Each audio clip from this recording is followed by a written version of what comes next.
What's going on, everybody? Welcome to another edition of the Bare Minimum with Four Star Chicago Sports. I appreciate you joining me, guys. I see we got Vizzo Joe in the building already. Shannon, I appreciate you guys being here. FGB, let's go Bears. Yeah, guys, this episode's going to be strictly about this Bears Packers game. Obviously, it is the most important game of the Bears season currently, and it's going to dictate who's ahead in the NFC North. Ryan Poles, remember, said we're going to take it and never give it back. Well, we got it. It's the giving it back part that we're worried about now. So, all that and more, guys, after a quick intro video, if I can even find it. Sorry, guys, I'm on my phone tonight. All that and more after this. Maybe not. Okay, guys, we're gonna keep going. Guys, I think Dustin might join us a little bit later. He was dealing with some stuff. He had some family stuff going on. No big deal. But he did say he might be able to pop in a little bit later. And I do want to just kind of get your guys' feel on what you think. Are the Bears?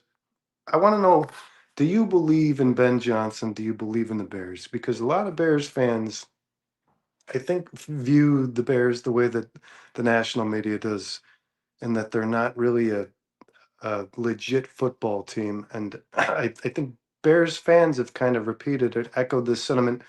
And I have to ask you, like, do you believe in this Bears team? Did you choose the Bears to beat the Eagles? Did you choose the Eagles to beat the Bears? Did you assume that the Eagles game was not winnable? And if that's the case, do you believe in this Bears team? Do you believe in Ben Johnson? And I think, guys, that we're starting to see for the first time and maybe ever that this franchise has a good head coach. And they have a good coaching staff in general, because not just the players, the young guys, the rookies like Colston Loveland and Luther Burden, and the guys that you're starting to see, progress week by week, but even the players who were on this roster before the addition of Ben Johnson, before the addition of any of this coaching staff, guys who we thought might be dead in the water, I think have made big strides too. I thought over the last couple of weeks, a lot of these guys who have been on the roster exist. I thought Tremaine Edmonds, until the injury, was taking huge leaps, becoming the player that I really hoped he would be, considering how much he's getting paid. Same with Montez Sweat.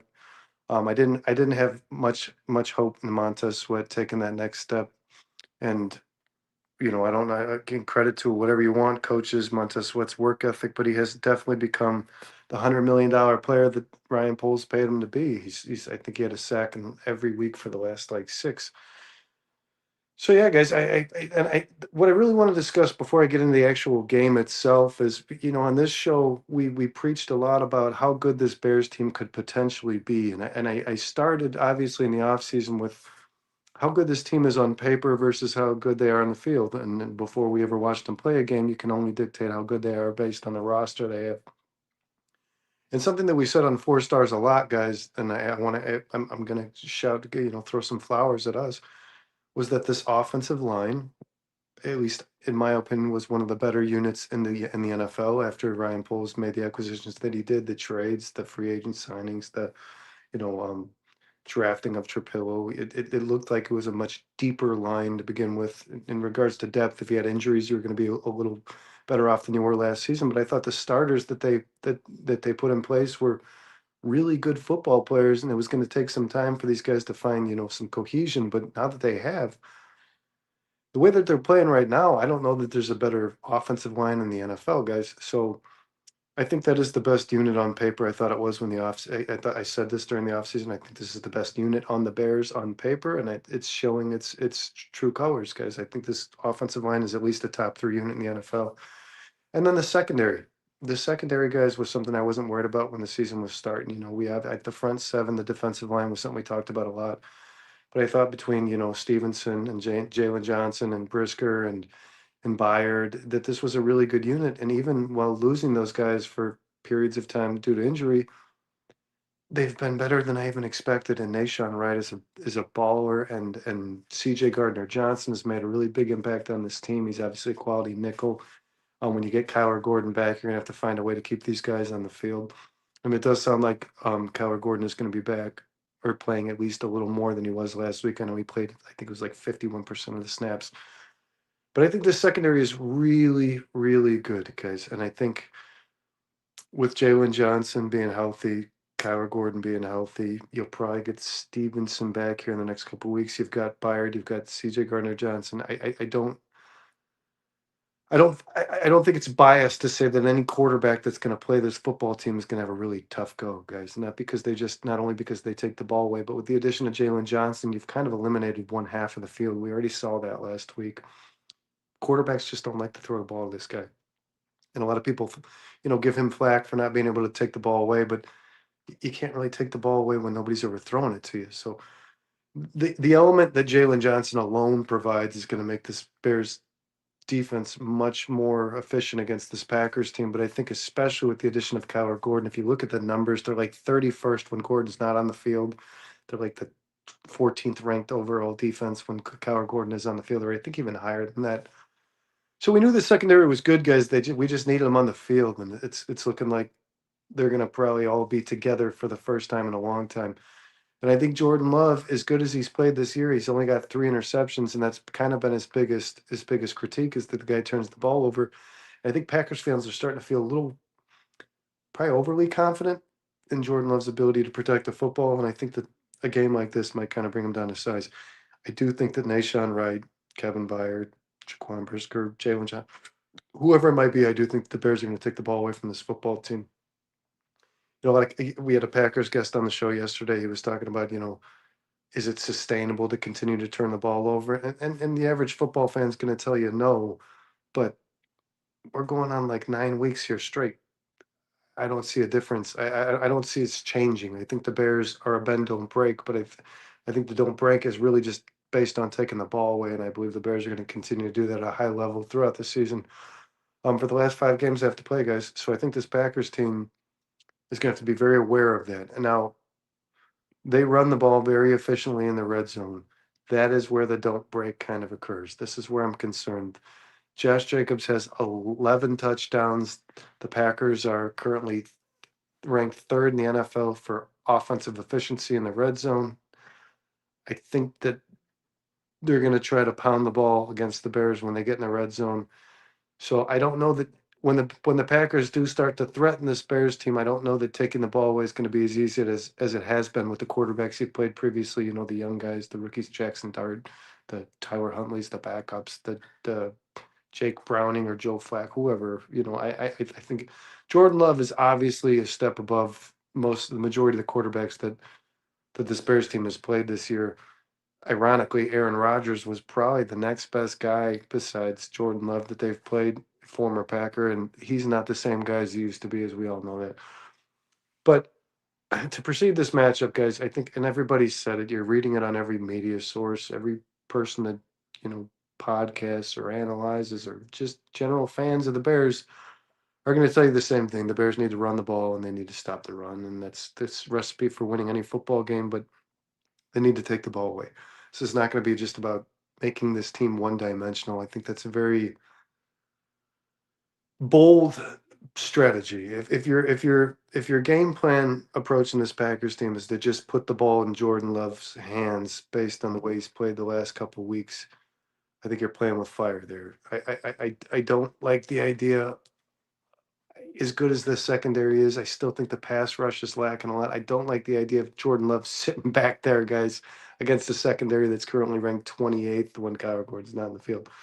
So I think the Bears got a lot of work to do. This is going to be, we talked about the statement game that the Eagles was, and I think it is. And you know, over the course of this week, I've heard a lot of people saying this Packers game is far more important. It is more important in terms that it's going to dictate who wins your division or who's in the lead of your division. I don't know that it's more important in regards to statements. I think that Eagles team, who previously beat that Packers team a couple weeks ago, is still a better team than the Green Bay Packers are, even now after the couple of losses they've strung together. I don't think that this Packers team is any more talented than that Philadelphia Eagles team is. I think the Eagles have a lot of studs, a lot of ballers on defense. You've got AJ Brown, Devontae Smith. You can compare those to any two receivers on the Packers team. And I think the secondary is just too much, guys. I think it was too much for, AJ Brown had a game, but it never really seemed to affect the outcome of the Eagles' chances of winning that football game. And I think it might be the same here. I think that Jordan Love is going to struggle with the secondary. They play lockdown defense. They play lockdown coverage. And I think it's going to give the Bears the ability to rush the pass a little more, which is really important, guys, because Jordan Love, maybe not this year so much, but in the past, has been known to turn the ball over when he's under pressure. So I think it's important that you continue to apply pressure to this guy. And the Packers, to me, just the same as the Bears, they're not convincing anyone that they're a Super Bowl contender. They made the Micah Parsons trade in hopes that they would be, and Parsons has made the impact that the Packers were hoping he would. But there's other things on this Packers team, guys, that I think the Packers fans themselves should be a little concerned about. I don't. There's no player on this team that I feel very threatened by on offense besides Jacobs. Christian Watson can play. Guy can make plays, but how long are you going to have Christian? If Christian Watson makes it through 2 quarters of this game, I'll be astonished, honestly. And if you got to take Christian Watson out of this football game, I don't think that's going to be very hard. It sounds like Jordan Reed's trying to play, or Jaden Reed's trying to play. Sorry, it. I don't think that he will. And I don't know that after as many weeks off as he's had, he's going to be a very big impact player to this football team in this game. So it's strange to hear when you were breaking down this Bears Packers game. It's strange to hear you approach the Bears defense, but I do think that might be where the Bears have to win this football game. And I think obviously on offense they're going to depend on running the football like they have like they did against the Eagles. But we'll get into that a little later, guys. But I think on the defensive side of the football, it is very important. And we say this every week, but it's now more than ever that you take the ball away from a quarterback who has been known to make mistakes when under duress. And I do think that the Bears take the ball away at least twice in this football game. Josh Jacobs puts the ball on the ground. Jordan Love tends to throw the ball away prior to the season. I think that the Bears are going to exploit that. I think Nashawn Wright's going to keep doing his thing. Good Lord, I hope so. That guy has been a miracle for this Bears team. If you were to tell me that the Bears' best player on either offense or defense was going to be injured after a surgery for majority of the season, and the guy who was signed from a practice squad to take his place was going to lead the league in takeaways, I would have told you're on some bullshit. So I do think Nashawn Wright and Kevin Byard are taking the ball away at a high rate, and I don't think it changes against this Packers team. And everybody keeps saying, this is not sustainable. At some point, the Bears are going to hit a wall. They're not going to take the ball away. I don't think it's going to be against this team, guys. I really don't. I think this Packers team does have a tendency to make mistakes. You've got to exploit it. They're really good at home, guys. This team is winning football at home. Jordan Love has been really good at home. That's obviously going to be a factor in this game.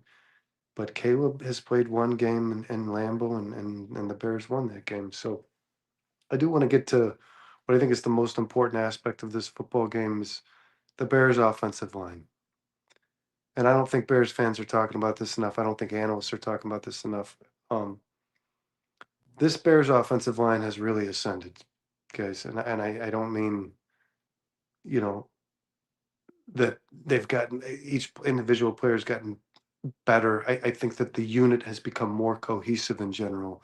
I think each individual player was already good. I think that Jonah Jackson was a good football player when they signed him, and he's obviously kind of shown you that he's become the guy that Ben Johnson thought he would be, the guy that he was in Detroit. But with the additions of Tooney and Dolman, the interior of this offensive line is almost, I mean, there's no give. You can't push on these guys after watching that Eagles team with a really good defensive front, a defensive front that I was very worried about, guys. I thought with Davis and Carter, this Bears team was going to get swallowed up, and the run game was going to get pretty much just stopped entirely. But they have done nothing but impress, and every week they get better. I know that's a lot of credit to Dan Roshar and Ben Johnson, but I think the players that Ryan Poles acquired on this offensive line are also just really good football players.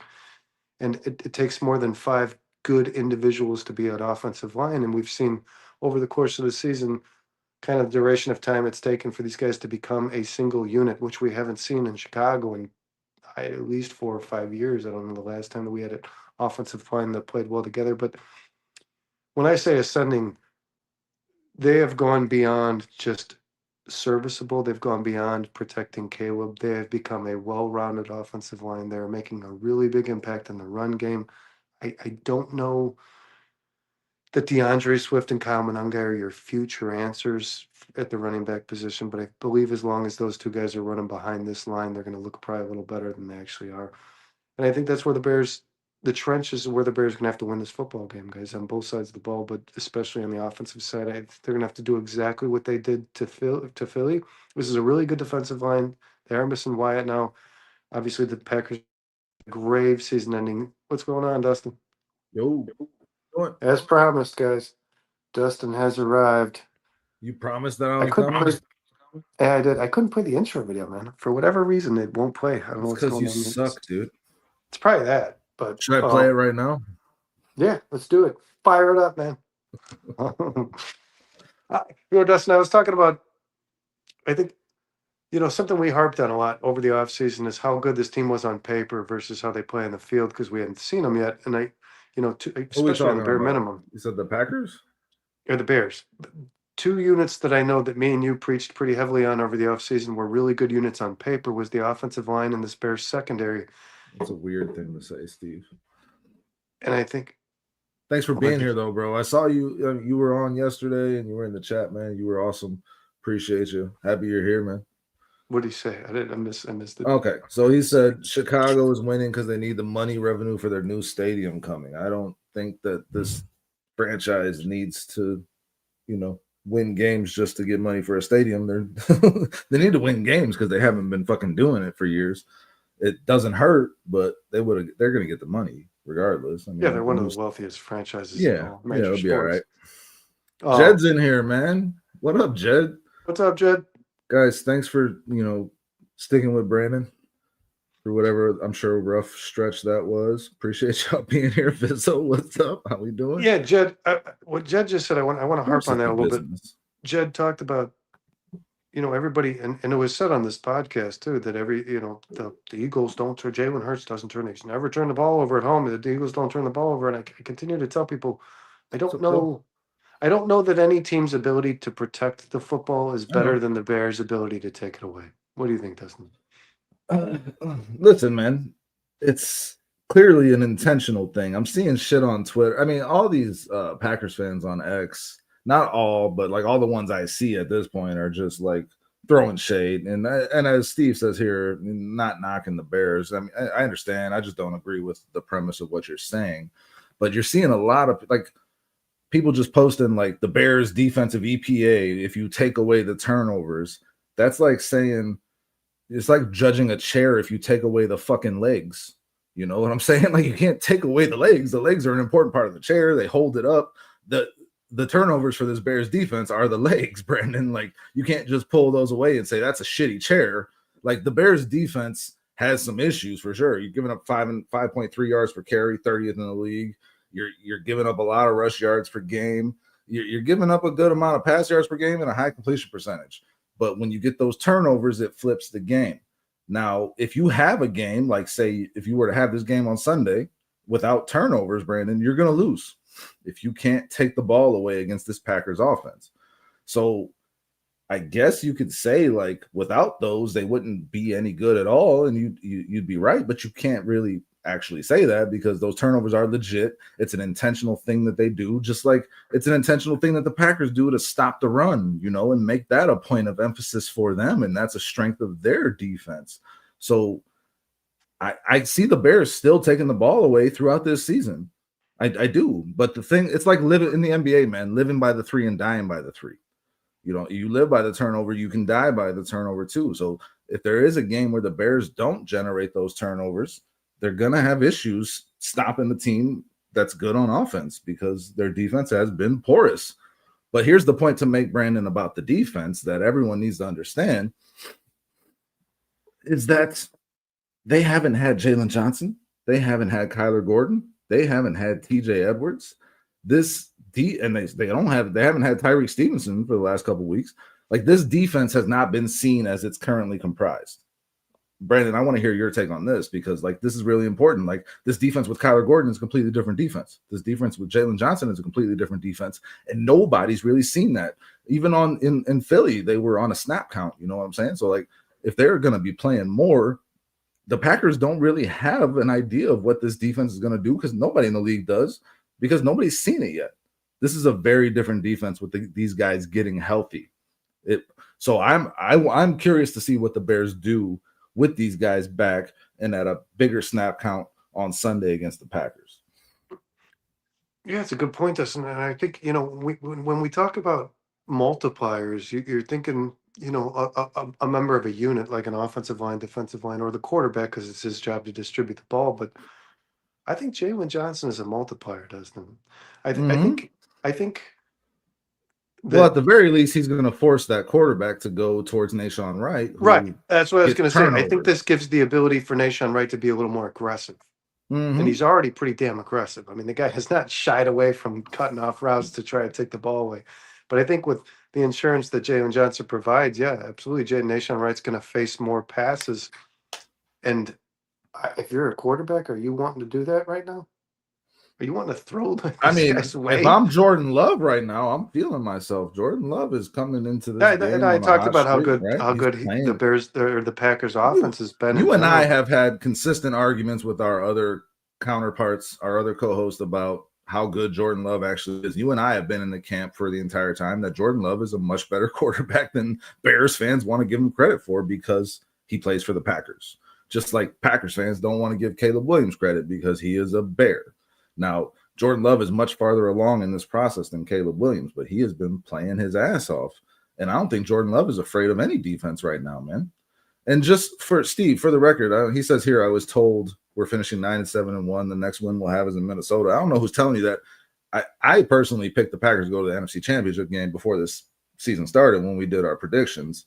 I mean, I'm not trying to be biased here. There's a lot going around right now where people are like the Packers fans just think that they're going to dominate this game, Brandon.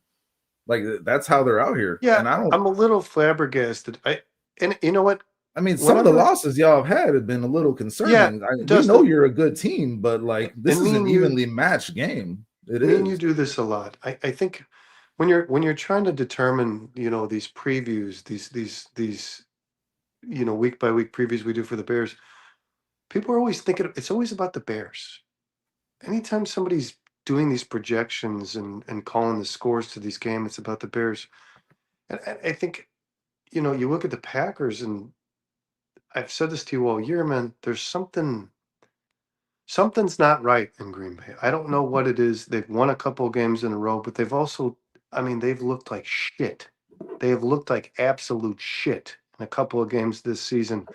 And I don't know that this They Packers, lost 2 games. They were I favored but big, and they tied the yeah, Cowboys when they were favored by like a touchdown. yeah, They and I were think favored by 8.5 against the Browns. They were favored by 13.5 against the Panthers. They lost those games. the Bears fan base kind of looks at this Packers team, and kind of Sean obviously kind of does. He says this is the team that always puts a halt to the Bears season. It worries them. I think a lot of Bears fans view this Packers team because of the past as like some kind of powerhouse. But I don't I'm not going to sit here, Dustin, and tell you the Packers are a better team than the Eagles. I don't Well, believe the that. Eagles went into Lambeau and beat the Packers. The Yeah. Packers scored 7 points. That's been the type of season it's been, Brandon. So like the door is wide open for any of these teams, and that's why I don't understand the arrogance and the confidence on the Packers side. I mean, when you've had an up and down season, I mean, the Packers have played well. And Jed says Packers to the NFC Championship. Who let the cheesehead in here? I got to say, honestly, when I made that pick, I did not catch as much shit as I thought I would on a Bears podcast picking the Packers to go to the NFC Championship. But I look at this shit honestly and genuinely, and I think that Packers team is really good. But Yeah, you can't. Yeah, as you're they're our saying, rival. Brandon, yeah, so I can't do that. I can't No, pick them to no, go. I'm no. I know. I was saying you can't not be sincere in your projections because they're the Yeah. team we don't like. Like No, that just yeah, for doesn't sure. work. But like the Packers have, as you're pointing out, they have flaws. Every team in the NFL does. So like I'm not like uber confident as a Bears fan right now. And like the Bears are just gonna run away with the NFC. This is gonna be a tough finish to these games. You got 3 divisional games that are super important to finish out this season. You're going on the road to San Francisco. The Browns are a tough team, but just because I mean, like this is going to be a slog. And for the Packers too, the remainder of their schedule is not easy. Oh, it's But brutal. but like this Bears Packers game is what's fun about it is that both teams have winning records and are competing for the number 1 spot in the NFC North. Whereas you can talk about how this hasn't been a rivalry. The Packers have been kicking the Bears' ass for fucking 10 years. And that's true. That's true. You can't ignore that. But this is this season. And the Bears are 9-3. So like this game matters a lot to both teams, and the Bears continually find ways to play up to the competition and to get the competition to make mistakes. So that shit matters. The culture of this team has changed. That matters. The leadership on this team is competent. That matters. And you got some good players on this team too. I'm super excited for this game. I'm gonna be super into it.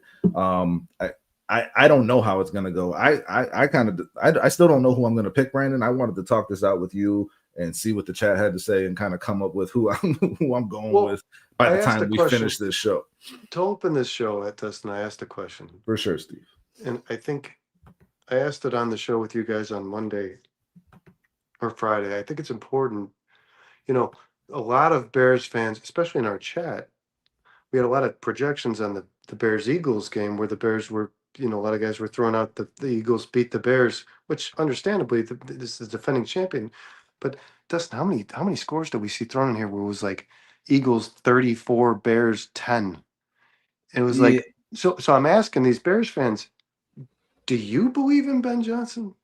Do you believe in this football team? I think that's unfair, Brandon. I got to be honest, because I don't. What would make you think that this team would lose by 3 scores? Well, they haven't done it all year. Why would you think that? Yeah, but they also hadn't played a team. And the Eagles aren't the same football team. Why would you think that? But they hadn't played a team up to that caliber, really, besides the Lions, who beat the shit out of them.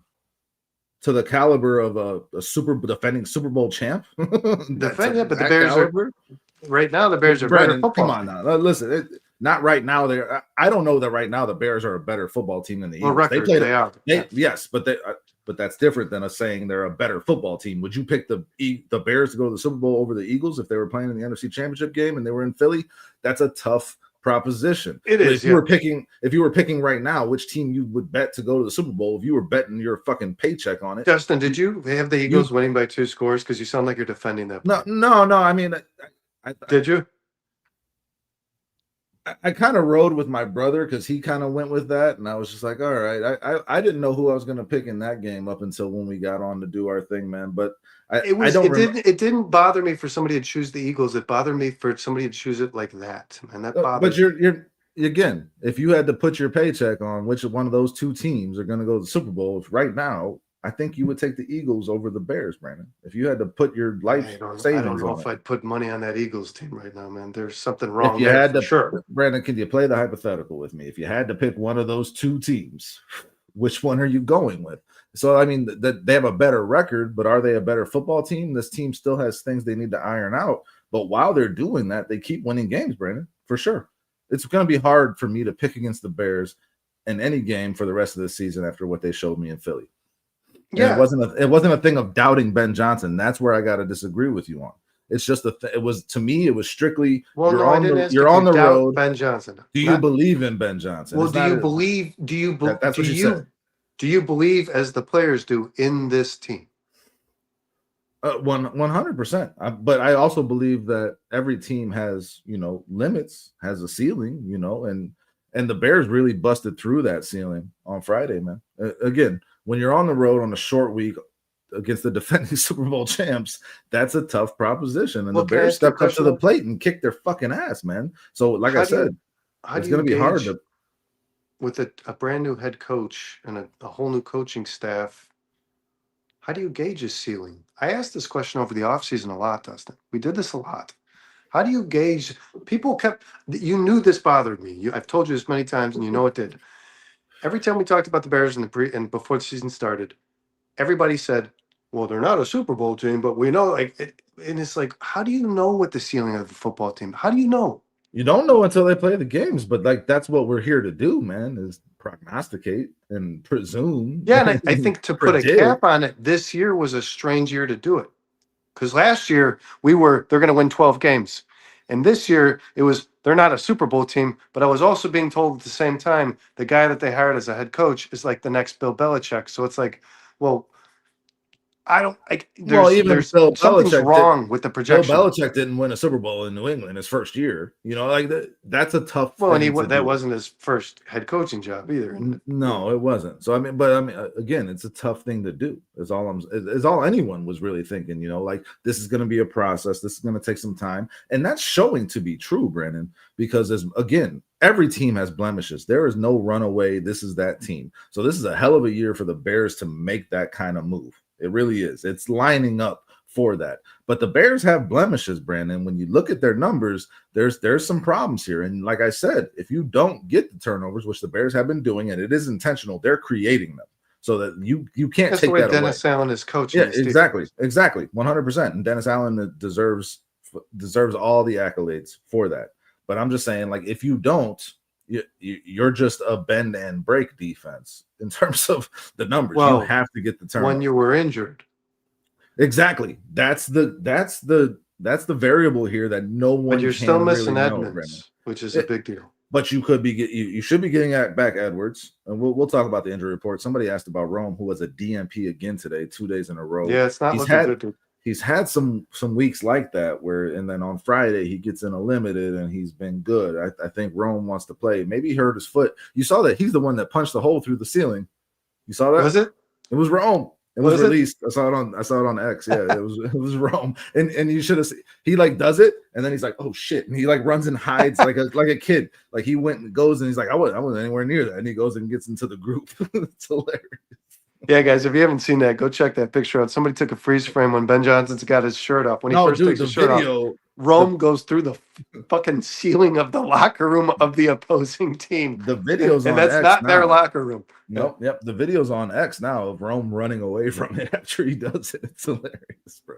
You should go check that out. I love Rome. He's a good kid, though, man. It was obviously unintentional. He wasn't trying to punch holes through the ceiling. No, yeah. He was very surprised that he did it. He was excited.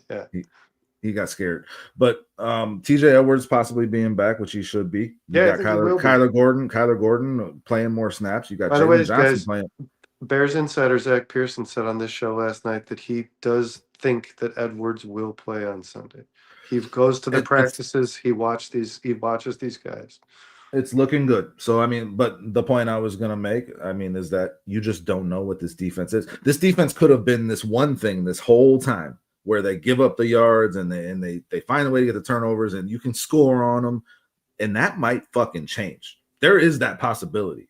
We cannot dismiss that possibility that when you add a Pro Bowl cornerback and Jalen Johnson full-time back to your defensive roster and Kyler Gordon, who's one of the top 3 nickelbacks in the league, to this Dennis Allen defense, and TJ Edwards comes back and Sewell comes back, who's playing really well. Your best pure tackler on your team. This defense can be a very different defense than the one you've seen the last few weeks and throughout this season.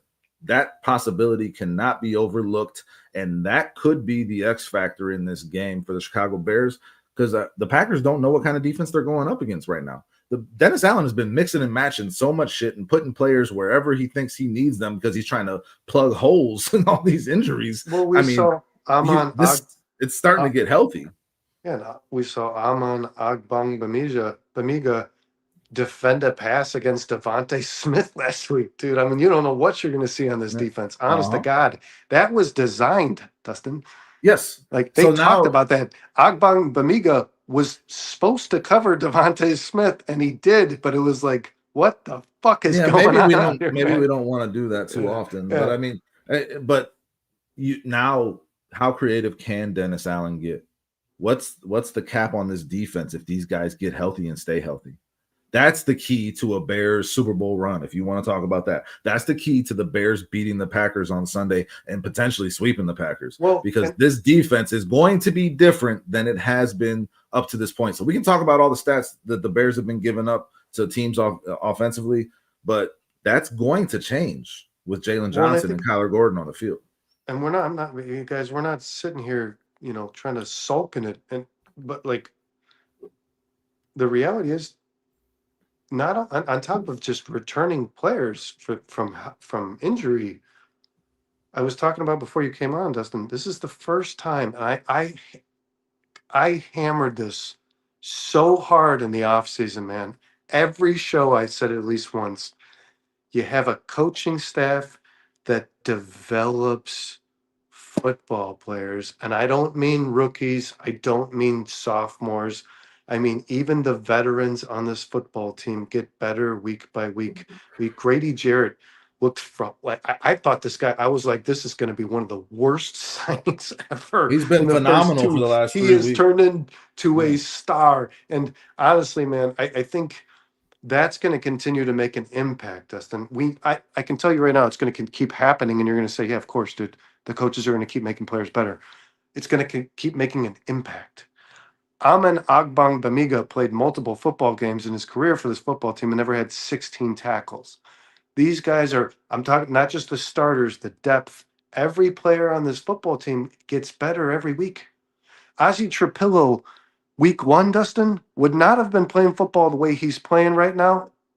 Yeah, he You know what I wasn't mean? ready. Like He wasn't that's ready. every player on this football team looks like Kevin Byard's playing at a different level. They're all playing better, and I think that's going to keep happening. And So on top of the additions from injury, you're going to get better too week by week. it's not just the Austin Booker is a big example, it's not just the development of players, it's the fact that these guys ride for each other. The culture, these and they guys know want. how to use Yeah, guys too, yeah. man. Well, in terms of schematically, yes, but I'm just talking about like you can't put numbers on like the fact that every defensive player went through hell in training camp with Dennis Allen, and they'll run through a fucking wall for this guy. You can't quantify that. That just is a thing that exists, and you can see it. This team never thinks they're out of a game. This team, they ride for each other, they got each other's backs, and they play fucking hard. And I mean, yeah, that matters. This question here from Steve, it's in jest a little bit. Montez Sweat is your only pass rusher, I heard. Just asking. I mean, our pass rush has been not good. That is for sure. And Dennis Allen's had to dial up blitzes to get that pressure, and I think he's going Yeah, to have but to do that on Sunday. the But watch out for the guy Brandon just mentioned, Austin Booker. Austin Booker has been playing really well, though the numbers are not showing it. he's Austin Booker has progressing been fucking every awesome. week. Yep. Yes. Yep. And Montez Sweat is stepping up. Now he's still down there in a lot of key metrics in terms of pass rushers, but he's having a solid season for him up to this point. I mean, it's a platoon thing for this Bears team, and they're going to have to blitz. And Kyler Gordon being back really, really helps with that. It really does. I'm excited to see what the Bears defense does against this Packers team, man. But yeah, the pass Steve, rush thanks is for a joining us, problem man. for Thanks for us. sitting through this. I didn't know he was a Packers fan. I'm like I was trying to read that question from a Bears fan's perspective. I was like, the fuck is like I saw the picture. Thanks for watching us, man. Bears playing meaningful Yeah, games in well, December has always been well, the goal, and here we are. That's well, hold on. I right, want to Jose. talk about the And pass rush thing, they're man, going to because be playing their best ball in December. the Bears are at what right now? Kyle told us on Monday or Friday, 30 sacks. Sure, I don't have the number in front of me. I think that's what he said. Okay, go But ahead. even with the loss of, which I'm going to be honest with you, Dustin, kind of said this when the signing occurred, and I'm going to stick to it. Dyer was an awful football player. Was an awful fucking signing. Ryan Poles dropped the ball hard on that, and even with the loss of him because he's basically useless to begin with, the Bears are ahead of the sack number in which I thought they would be. Now, they're going to finish low, and I told you guys this, and Sean and Kyle kind of pushed back a little bit, and because Montez Sweat is taking the next step. Montez Sweat's being the guy you want him to be. I don't think Dexter's taken the step that you guys hoped that he would. You're going to probably disagree with me there. I don't think he has, but they're ahead of the sack number that I thought they were going to finish with. I think a year ago they finished with 40. They were like 27th in the league. I think they're already at 30 right now. Okay. So I think the Javon question Dexter has been better than is, people want to give him credit for. as a pass rusher? Yeah, as a pass rusher, I think so. He's been bad against the run. He's been good against the pass in terms of pressure, in terms of he's got 4 sacks. I mean, from the interior position, Javon Dexter has been better than people want to give him credit for. I think this is a big game for Javon Dexter, man. That interior of that Packers offensive line is the weak spot of that offense. They're only averaging 4 yards per carry, and I think that's a big part of it. So, I mean, if you can get that pressure up the middle, it's always a game wrecker. Javon Dexter tends to show up and then disappear. That's right, Brandon. That is a true thing, and True Pilgrim pointed that out yesterday as well. He actually corrected me on the sack number too. It's 4, not 5. I got you, True. But he's still playing pretty well, better than people want to give him credit for, I think he's because playing as well as he did last year. I thought he was good last year. He's not taking the step I he's a thought solid player. he's not going to be special, Dustin. I don't need him to be special. I need him to be solid. No, but And in a we talked rotation. about in the offseason the potential of him being your best player in the defensive Yeah, I'm seeing line. 23 sacks too, Vizzo. I'm seeing 23 team You sacks remember for the that? Bears as well. I hope that he would be taking a step forward in that direction. I don't think he's ever going to be like a Jalen Carter. He's never going to be We talked that about player. him being the best player in the defensive line. He's not. Well, I mean, the time will tell. We'll see how it goes. I mean, Montez Sweat has stepped up, from what Montez we had Sweat is expected. better player than Javon Dexter. Montez Sweat needs to be. He makes $25 million a year. He's that guy. He's supposed to be that guy. And I think Dexter's going to ask for like 18, 19, man. You're going to give him that? You're going to give him that? I don't want to have that conversation right now, man. I want to see how just give me a yes or a no. Are you going to give him 18, 19 million dollars a year? I want to see how the season plays out. I want to see what he does this Sunday. I want to see what he does down this stretch run into the playoffs. For a Javon Dexter, I don't know that. I think you're crazy saying that he'll get 18, 19, 20 million a year. No, I think that's what he's going to ask for. Absolutely. Okay, you can ask for all kinds of things, but you don't think. Hold on. Let's do this. You don't think if Dexter finishes with 8 sacks, he's not going to ask for $18 million a year? Listen, let's pull up defensive tackle contracts, Brandon, so we can just really talk about how ridiculous. Yeah, look at the guys who are in double-digit sacks. No, I'm just going to look at their contracts. We'll compare the players and see what that is, because we got to have this conversation. So let's do it.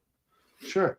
All right. So if you're talking about the $20 million a year range, you're looking at Kenny Clark at $21 million, Christian Barmore at $20 million. Don't even know who that is. Vita Vea. Christian Barmore is a damn good tackle for the New England Patriots. Vita Vea, $17.75 million. You think Dexter's going to command more on the open market than Vita Vea? Jonathan Allen, $17 million. Ed Oliver, $17 million. Javon Hargrave, $15 million. Eric Armstead, $14 million. Cameron Hayward, I think Dexter's better than Vita Vea. Grady Jarrett, $14 million. So, I mean, Dexter's better than Grady Jarrett, dude. He is. There's no doubt about that. Okay. So, I mean, then you're talking about maybe not that Grady Jarrett was 10 years ago. $16 million a year max. True says hell to the no. Thank you. That's all I wanted to hear from you, dude. Honestly, was like, well, okay, listen. You're going to say 19 million. Okay, hypothetically. Hypothetically, he's not going to command that. Yeah. Okay. So what if he did ask for 18 million? You should have just said, "Fuck no!" Like, not a chance. It's just not. It's not realistic. Yeah. That's not a realistic contract. Okay, but answer it then. Just say no, not a chance. I'm not just going to have this conversation on your terms. But you've been real spicy lately, man. Chill. I don't think Javon Dexter is not going to get up to 20 million a year. That's not happening. 15 million a year, I would do it for Javon Dexter the way he's playing. I think he's a solid piece of rotation. So this is Javon Kinlaw just signed in free agency for 15 million a year. You're not going to sign Javon Dexter for 15 million a year? No, and here's why. I would. And we've talked about this many times on this channel, on the show, actually. I don't know why this is even our conversation right now. Who cares? Where's the rule here, man? We go where it goes. Yeah, we're doing it. Ryan Poles has paid people at positions and then neglected to address them because he feels he already has. If he gives $16 million a year to Javon Dexter, we're never going to have the urge to go Chicago's at 23 sacks. We're not going to have the desire to go draft or sign a big fucking deal at that position. And I think you should. With the defensive tackle position, I kind of disagree. Now, you did just pay Grady Jarrett, so that does become a problem in terms of how much you're putting into it.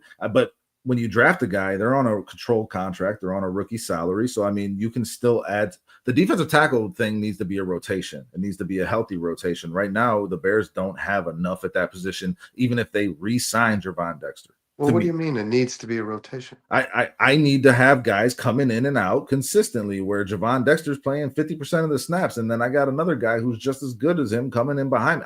If it were me building a team, I would want a really strong rotation at my defensive tackles. Between like four to five guys, the way the Eagles did it. want a stud.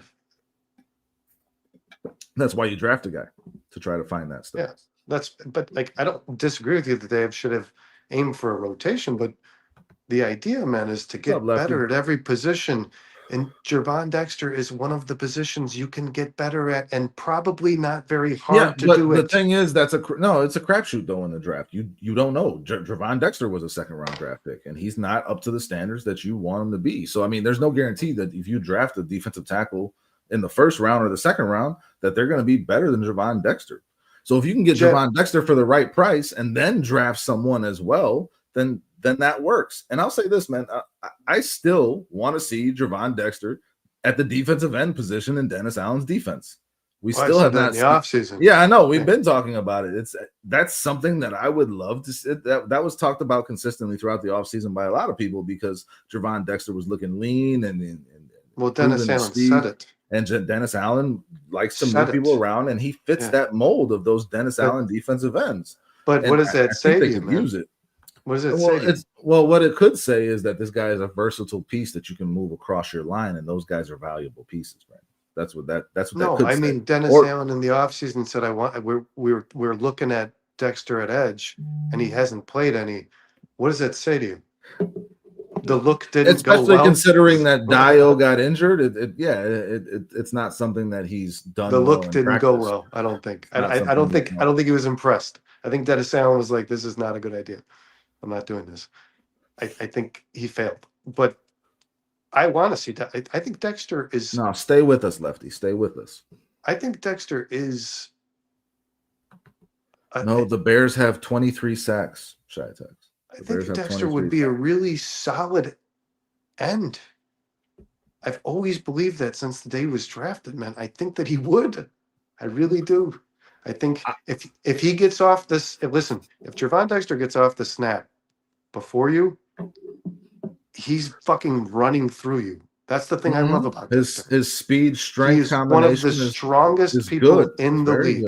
Good. It was talked about during the draft. He is incredibly strong. If he gets underneath you, you're fucked. And I think against a tackle where it's harder to anchor, Dexter could probably just run these guys over, man. I really believe that. Yeah, I don't know if he has the bend to get around the edge, or maybe that's what it is. No, I don't think he will. I don't think he's not a finesse guy. But I think he can bull rush the best. I talked about this all.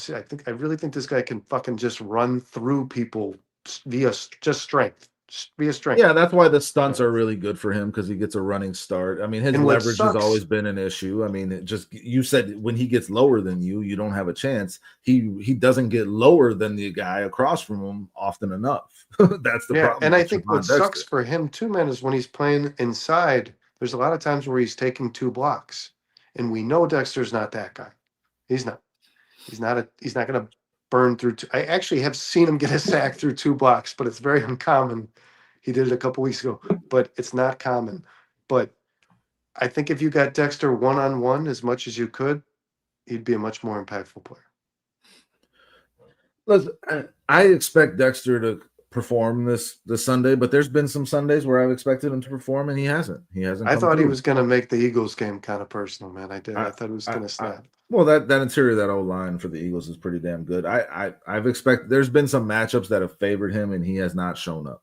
So this Sunday against kind of a below average interior offensive line, it would be nice to see Jervon Dexter and Grady Jarrett get off and control this game at the line of scrimmage. I agree with you there. Yeah, I mean, that's what the Bears did against the Eagles. That's what the Bears did against the Eagles. Their tackles are solid, dude. Yeah, 100% they are. Yeah. They are, and Montez Sweat is going to have a rough time, I think. Yeah, they get their hands full for sure. Austin Booker could get off though. Watch out for Austin Booker. Yeah, they have two really quality tackles. So let's dive into this, Dustin. I talked about the Bears. I wanted to talk about the Bears before talking about the game. I want to talk about the fact that me and you. No, Shy-Tex. I didn't misread it. We kind of talked about. We talked about this team on paper. We said that the offensive line to me, Dustin, was very easily and clearly and glaringly, obviously probably the best unit on this football team before the season started, right? Can we agree on like that was? I'm sorry, I need you to repeat it because I just got to show this to Shy Tech so he stops talking about this. Give me 1 sec. I'm going to Yeah, do share my your thing. screen. I'm Do going to your share thing. my screen. But you guys texting? What the fuck is it? No, I'm going to share the screen because I just need him to see that the Bears have 23 sacks because it's right here. 23 sacks. What is he You keep saying the Bears have 19 and have given up 23. Bears right there, 25th in the league at 23 sacks. Guess who's number one? The Denver Broncos haven't given up 51 sacks. They lead the league in sacks at 51. The Bears have 23 sacks, Shy Tex. Okay? I didn't misread it. Did you see it? Was it visible? Right there, 23 For sacks. me, if you're asking me, yes, it's very visible. Oh,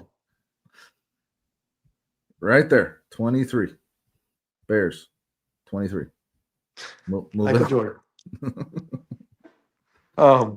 We love you, Shy Tex. It's 25th in the league. It's not that Shy good. Tex is our 500th subscriber. That's my guy. But what I said when you said, "Can you repeat that, man?" Is to me, it was very obvious that coming into this season, when you were looking at this team on paper, the offensive line was the best unit. Yeah, and it was the I most believe improved that unit in the firmly league. Yes, before the year started. Even with the left tackle, I said on concern. this show, I think on paper they're the best part of this Bears team. I do And believe that that. is shown. That Yeah. is shown. Yeah. That's shown in the fact that they haven't given up a lot of sacks. And Caleb has been a big part of that as well. That's shown in the run game. This offensive line has been huge, and this team needs to ride them to the playoffs. I did not expect this offensive line to be. I said they're probably like an 8 to 10 unit in the NFL. These guys just obliterated that Eagles defensive front, Dustin. I mean, I don't know if you saw the clip 100%. the Bears put together and put on their Facebook of the offensive line. They just destroyed that defensive front. I don't see this offensive line. I don't know how many units in the NFL I see winning that battle against this Bears offensive line the way they've ascended after finding the cohesiveness they have. I don't think that this Packers defensive front, and as good as Micah Parsons is, but he's an edge guy. I don't know that this Packers defensive front is going to be able to get the push when the Bears want to run the football, right? Yeah, I think this is offensive line, Dustin, to me, has ascended into the best offensive line in football. I really believe that. I think so too. They definitely performed that way last week, and they've been performing very consistently against the Steelers too. Yeah, Caleb didn't get touched. Yeah, they've been performing very consistently in that way. So I mean, I don't. That's the one thing I have a lot of confidence in. I have a lot of belief that that's going to show itself to be a positive for the Bears on Sunday against the Packers, despite the fact that you got Micah Parsons and Rashawn Gary out there. I'm worried about our tackles against those guys. Not so much Darnell Wright, but Ozzie Trapillo and his third real start. Like, that's going to be tough. You're going to need to give him some help. Those tight ends are going to be staying in an awful lot to help out with that, and they're going to need to. But if the Bears can establish the run on this team, which the Packers are really good against the run, that's going to decide the game. I think these are two teams that both want to shove the ball down the other team's throat. That was kind of my point, because I think when you're on the outside looking in, especially if you're not a person who's watching the Bears all year, you're looking at the statistics, the rankings, the figures, and you're probably thinking like, oh, this Bears team, the names, especially the roster, Swift and Monangai are not going to beat this Packers, this fourth ranked or whatever they are, Packers rush defense. Monangai. But somebody who's not been watching the Bears like we have doesn't understand the difference how different this offensive line is today versus just 5 weeks ago, 6 weeks ago, versus the rankings they've accumulated over the course of the season. Mm-hmm. So they can be placed like 14th in the league, and you're going to be like, oh yeah, the Packers are going to dominate the trenches there. I think this Bears offensive line is going to come out and fuck these guys up. I think that they're going to do. Listen, I made a post this week. Well, Wyatt being hurt is a big deal for the Packers. And I said, I made a post sharing the video the Bears released about the offensive line and said, this is why the Bears can beat any football team.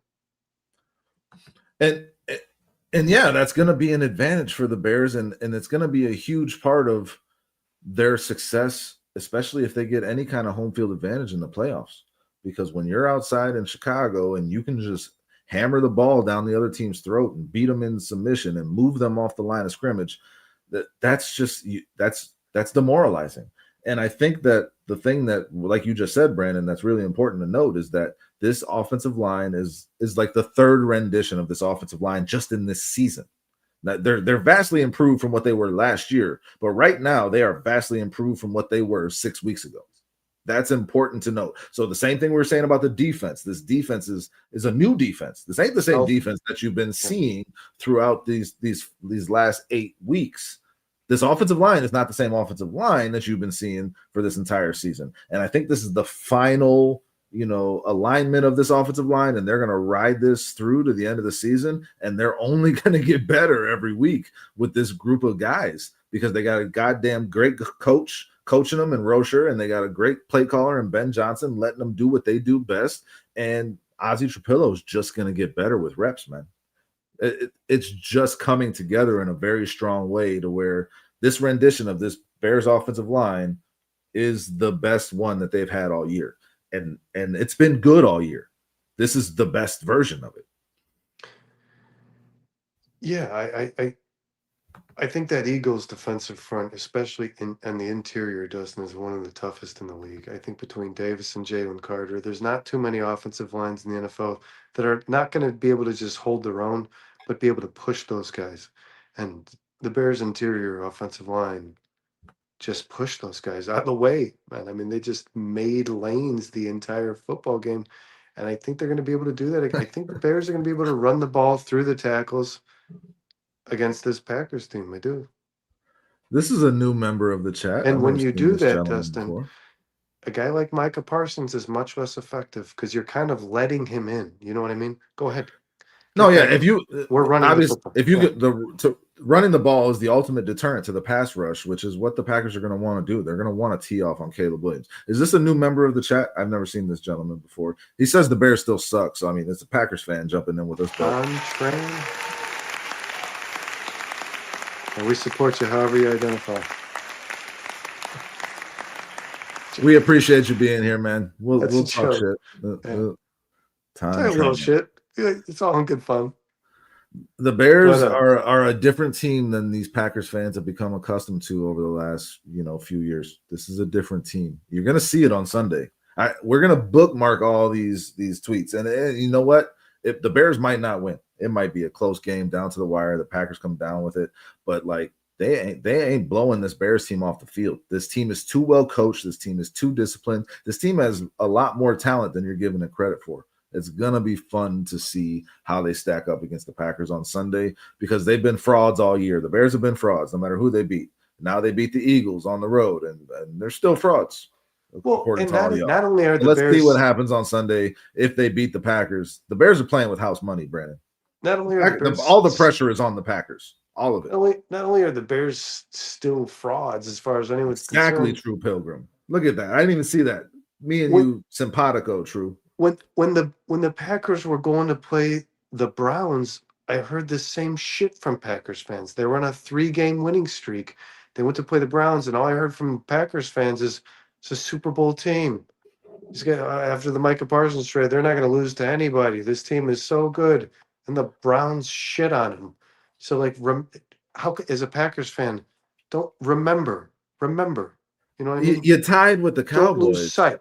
You tied with the Cowboys. I listen. And you lost to the Browns at home, man. No, they were was it in Cleveland? They were on the road. They were on the road for the Browns. They were on the road for the Panthers. They were on the road for the Cowboys too. That's something to point out. Oh, those issues that the Packers have been on the road versus being at home. So I mean, and they did go on the road and beat the Lions. The Packers have some good wins. The Packers have some bad losses, but they're a good team. I'm not going to sit here and say Micah Parsons isn't one of the best fucking defensive players in the league and that I didn't want him. I thought the Bears should have fucking gotten him. I was very pissed off that the Packers got him because you know what kind of impact he makes. I'm not going to sit here and say Jordan Love is a shitty quarterback who's going to throw the ball away because he's only got 3 interceptions on the fucking year. That narrative doesn't work anymore. Jordan Love balled out on Thursday, dude. He made like 10 A+ throws. I was so impressed with Jordan Love. If he does that on Sunday against the Bears are going to have a lot of trouble. They really are. Taking the ball away when he's throwing the way he was throwing on Thursday, not going to be easy. So, I mean, this is a good team. They have some bad losses, but they haven't been at home, Brandon, except that loss to the Eagles that was that one at home that they really looked rough. And the Bears just went and dominated the Eagles at the line of scrimmage. So if the Bears can take that the Bears really just need to take that same game plan that they had in Philly and apply it to this Packers game and try to beat the shit out of the Packers the way the Eagles beat the shit out of the Packers in Lambeau. That's got to be your game plan. Oh, the Panthers were at home? I thought it was on the road. Okay.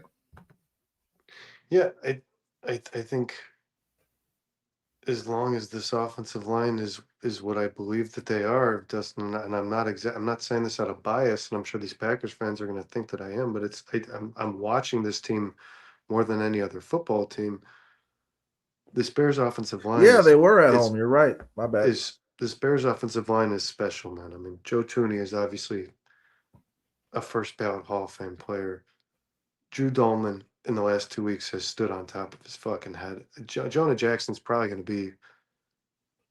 There's a potential that Jonah Jackson's an all-pro player at the end of this season. I mean, you're talking about.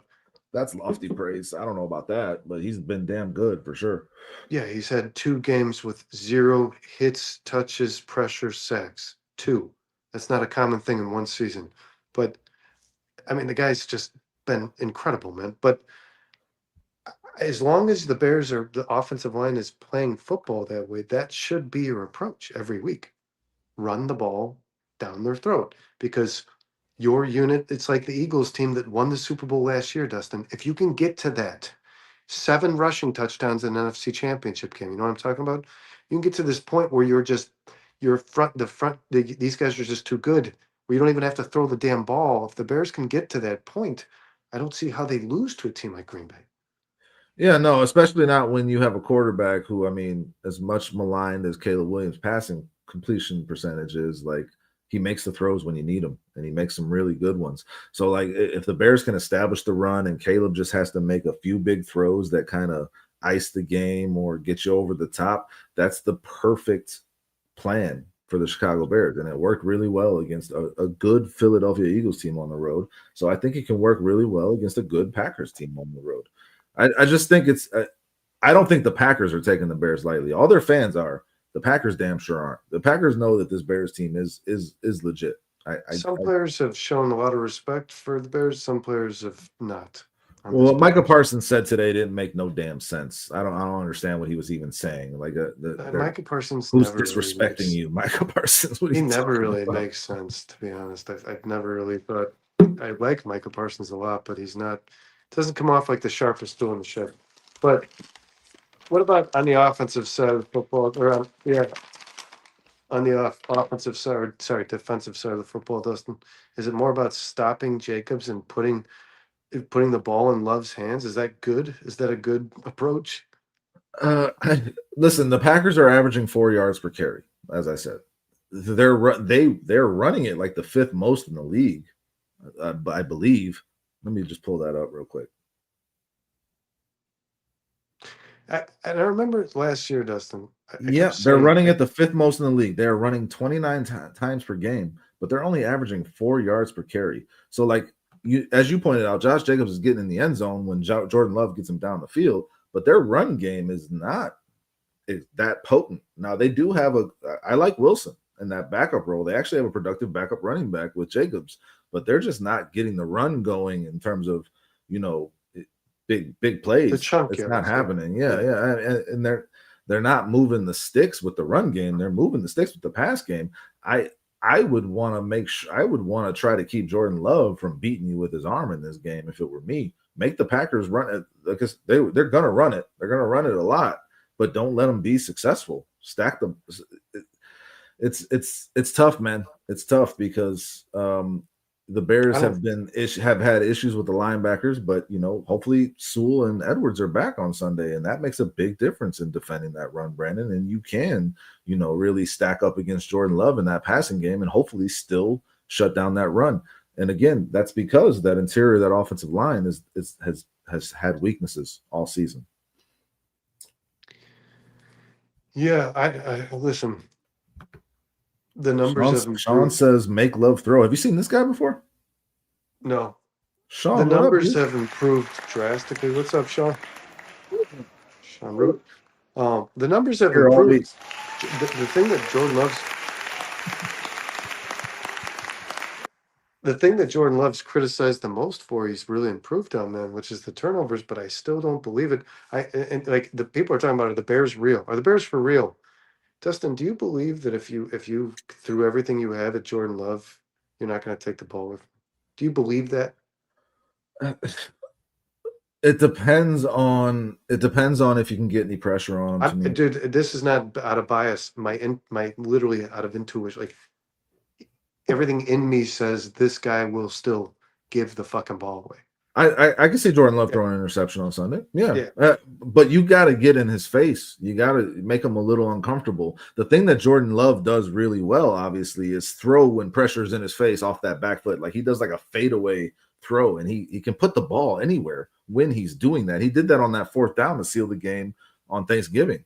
So like you got to get in his face and cause him to make that mistake. I think because if he's got a clean pocket, that mistake might not come. Well, and I do want to say this, man, and we can talk about Fucking the Toyota. individual. We I'm talk sick about of the hearing about individual that. players because there's some good ones on that football team, but as a group, I thought that Shepard guy was a really quality coach. That Lions defense is ass, dude. They're not playing good football. And I don't think the Their Bears, secondary you're certainly is not as if good as the you're Bears if secondary. you're throwing off your back foot, Not with Jalen Johnson and Kyler Gordon. it's a It's bad, a different. yeah, It's a yeah, different that's it. monster Yeah, you're than asking than for a Meek fucking, Robertson and Terry yeah. and Arnold. It's a little different. I mean, they got Branch in Detroit, and he's a damn I good love safety. One of the Branch. Yeah. he's But one of the best safeties in the league. But this Bears secondary is a lot better than that Lions yeah, you're secondary. asking for That's just trouble. a fact. But the Nation Lions Wright's are a gonna lot better at getting pressure than the Bears are, and they didn't get a lot against the Packers. So yeah, and it's a matchup of styles, man. besides Hutchinson, they've been kind of bad. They gotta go get somebody else. Yeah, I don't want to go down that route hole. But yeah, man, I think Jordan Love is gonna Yeah, I saw that. Branch was limping after a play. Yeah, I saw that. I think Jordan But Love he is stayed in the still, fucking game. he gets injured all the time. He Yeah, I gets think he's like perpetually injured. Branch is the most injured but not out player I've ever watched in the NFL. I'm serious. I've talked He about just this with you. stays on the field. Yeah. I've talked about this before with you guys. He leaves the field every game, but just comes right fucking back. So like I don't know if the guy's just like a baby and everything stings him, or if he's like a really tough dude who's like, I'm Nah, going back out. I don't care. he's a tough motherfucker, Yeah. man. He's a tough I motherfucker. like him. I like him a lot. I do. I like Branch. I liked him when they drafted him. I liked that was the same draft they drafted Campbell. I thought Campbell was a good We were linebacker. talking about that to make the point that the Bears secondary is Is much better better than at that taking the Lions ball. secondary, They're much better especially at at that. making you pay for risks. So it's Yes. going to be interesting to see that matchup on Sunday. I mean, Love has been playing out of his mind this year. He's having his best season as a pro. That's just the fact. And I mean, he's turning into the quarterback that the Packers paid him to be, and good for him. I mean, the Bears can still take that ball away though. The Bears can't. You can say he's overrated. You can say he's underrated. I don't know. I think he's a damn good quarterback, Bizzo. I can't throw shade at the guy. He's got what 19 touchdowns, 3 No, interceptions on the year. he's not a bad. He's I don't even when he was throwing the ball away, Dustin. When he was turning the ball over, I still wouldn't have called him a bad quarterback. Yeah, but he made some bad decisions, and your hope is that you can get him to make some this Sunday. This guy in That's what his you got to be first shooting for. season as a starter threw threw 32 touchdowns and 4,200 yards in his first season as a starting quarterback. He's That's not. That's not Shy a Tex. bad quarterback. No, for sure. And I mean, he's been into the playoffs. He's seasoned. I mean, he's this makes sense. The Packers in this time are like in that window where like you just traded for Micah Parsons. You got your quarterback in his 6th year, 5th year in running this offense, like Matt LaFleur's offense. Like this is when the Packers window is wide the fuck open to go do this. That's why I say all the pressure is on them. The Bears are well ahead of schedule in terms of where they're at versus where they should be in their first year, second year quarterback, first year in this offense, still figuring it out. It's two very different timelines right now. So if the Bears go out there and beat them, what the fuck should we say then? Because I don't know, man. You should expect the Packers to win this game at home against this Bears team. The Packers are supposed to be that team. But the thing is, you're 8-3-1. So like, can you do it? Can they take the NFC North from the Bears? The Bears got it right now. It's going to be it's going to be a lot of fun, man. This team is much better than these Packers fans are giving them credit for, and they're going to go into Lambeau and make this a fucking game. And they went into Lambeau last year and beat them. Caleb Williams is the only one at Lambeau, and that was I think he played Malik Willis, but yeah. It was like a half. I think Jordan Love was in the first half, got hurt. They were already in the playoffs. It wasn't worth him. Like, I think if it was a game, he would have stayed in. But I mean, either way, I'm just saying the experience of it. Caleb has gone there and done it. He has some experience doing that. There's players on this. Plays really good against his division. It's going to be a much tougher game than y'all want to give him credit for. Alex Machado. I've never seen this gentleman before. What's up, Alex?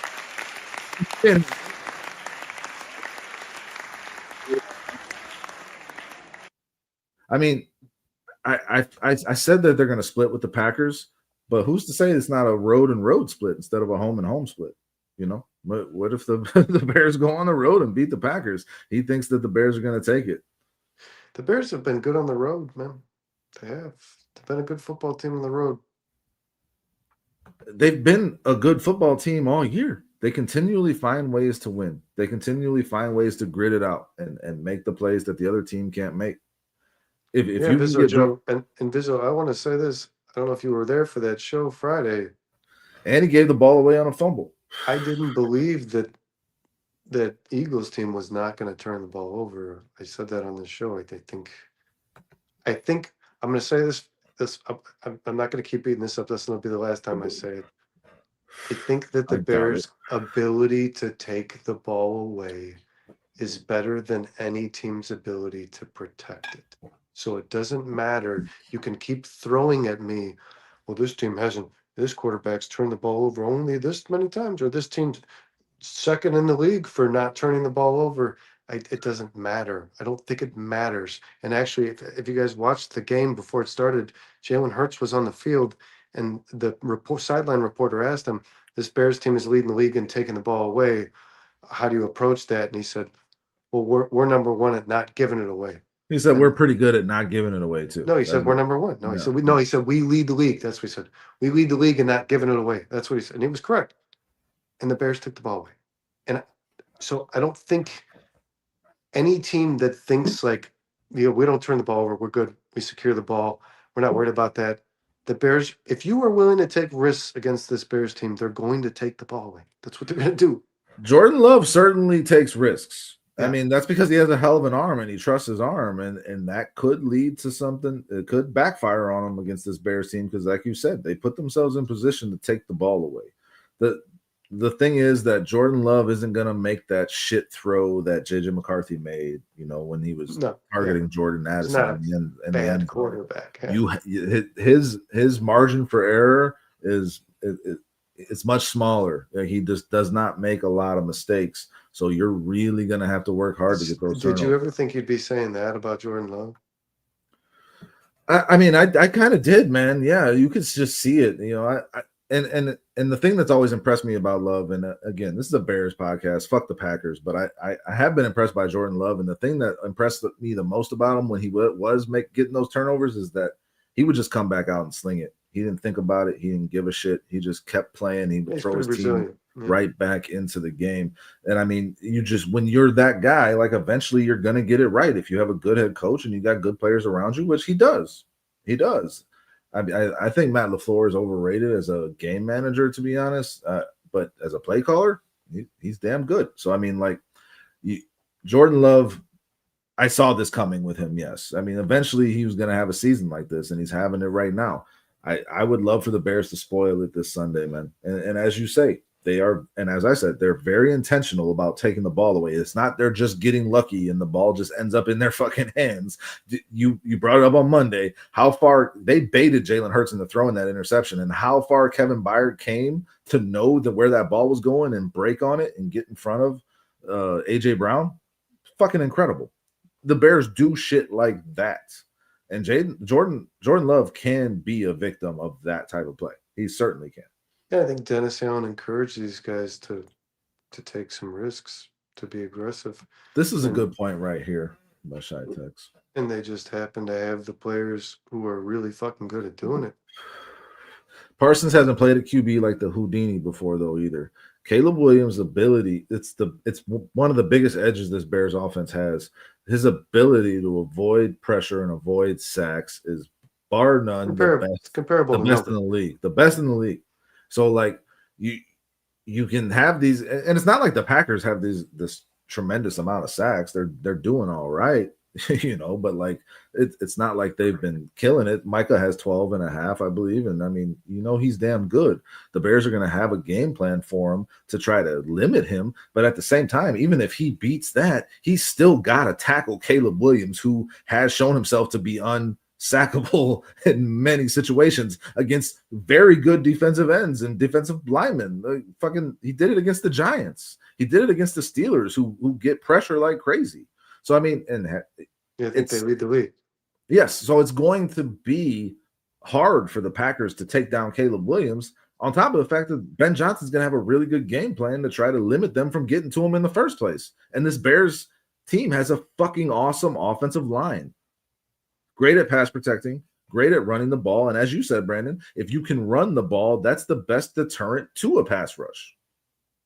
So, like, if the Bears can establish that run against a really good run defense, that's going to be the key to the game. That just kind of takes away the pass rush altogether. Well, especially since the Packers have been so successful at stopping the run, that's kind of what they're dependent on now. So, like, if you were to even start to run the ball efficiently, they probably wouldn't know how to respond. You know what I mean? Because their whole game plan is stop the run, apply pressure. So if they don't stop the run, I don't think they have much of a leg to stand on, because I don't think, McKinney's a good player. Cooper, their linebackers are pretty solid, but I don't think, like, their secondary is not special. Their safeties are really good, man. Evan Williams and McKinney are really good. Corners, their corners are not that great. Okay. Yeah, but their safeties is the strength of their defense, and honestly, it's the strength of their run defense. Evan Williams is awesome against the run. This Bears offensive line, if they're going to establish the run, has to move the defensive line and get to the second level. You've got to get to the second level if you're the Bears offensive line in this game, because Evan Williams kind of keys their run game to me. And they got really good linebackers, Brandon. Yeah, so I mean, well, you know how I feel about Cooper. Mm-hmm. And Quay Walker is a good player too. So I mean, like, the Packers have a solid defense to stop the run, but if the Bears offensive line can start getting to that second level, and Ben Johnson, he designs up these creative ass run plays. If they can move the ball in that way, the way they did against a really good Eagles defensive front on Friday, the Packers are going to have a tough time, because that will enable the Bears to control the clock, control the game, and enable Ben Johnson to get into his bag with the play action. And that's where Caleb Williams has been at his best this year. That's just the key to the whole game, man. And Vizzo says here, Dustin, if it came down to Caleb's arm, do you think he can win against the Packers defense? Yes, I think Caleb has the arm to make any throw on the field. And as I just said, if you can establish the run and get that going, he's been at his best off the play action, and that's where you're going to hit some big plays. Is a better thrower of the football than Jordan Love is. That's a tough one. He's a better thrower of the football than Jalen Hurts. I knew that going into that game against the Eagles. He's better than Jordan. Jordan Love can make every fucking throw too, man. That's a tough one to me right now, especially. In a couple of years, that might be a different conversation. Right now, Jordan Love is a better quarterback than Caleb Williams, Oh, he's a better and quarterback, not a better I thrower. think I think he might be a better thrower of the ball, No, or they're in the same spot, man. That's a tough statement to me to kind of get behind, and I have a lot of confidence in Caleb's I would arm. name like 6 or 7 players before Jordan Love. That if you Patrick want Mahomes it, is a better thrower of the it, football than if Jordan you Love. watch the throws he made on Thanksgiving against that Lions I team, watched the game. it's Patrick tough. Mahomes is a better thrower of the football It's than tough to Jordan pick Love. a lot of guys that throw the ball better than him. Steve says with Reed coming back, that's another weapon for Love. Wick's a great route runner. Watson fast as hell. Watson's a big body guy too, man. I love Watson coming out of that draft, man. I wanted him so bad for the Bears. Reed can make plays anywhere, I'm and pretty Dobbs glad they didn't. and will Golden actually break out. You know, Golden is I drafted that fucking guy in fantasy, and I just terrible decision. He's been non-existent. Listen, that's the kind of receiver I've been saying this all season, Brandon. The Packers have a whole group of receivers that are kind of those guys that beat this Bears secondary. Those little fast twitch guys, the guys that can get in the slot, the guys that but they haven't had Kyler Gordon all year. So that's the difference, right? We'll see. But I mean, they got a lot of smaller, fast, speed guys that can take the top off the defense, and that does create problems for the Bears. And it seems like Christian Watson always makes a big play against the Bears, Brandon. Every game he plays against the Bears, he makes a fucking huge play. Yeah, he's just been really good since he came back from the injury. I've been talking about it on our show for a while, man. He's making. I mean, the I've plays he watched as made. many Packers games as you've watched Bears games, Sean. You watching every Bears game? Is that appointment viewing for you? I've watched probably more Packers games than you watch Bears games, if I'm being honest. The the Packers. the Go ahead. last game, the game before last week that he played, he was really good. I don't know if you watched that game. I forgot who they played, the Packers. But Watson had 2 touchdowns, and one of them he was double covered and just draped all over. Well, I they mean, he beat was getting Minnesota. held and pulled and They beat Minnesota 23-6 the week prior. okay, and I believe he had 2 touchdowns. And the second touchdown he was in double coverage, and he was just, I mean, it was pass interference. Like he was getting held and pulled, and there was 2 guys, and he came up with the ball, and I was like, when this guy's healthy, that's the guy he can be for sure. Listen, Sean, 6'5", you guys got a 220. good team.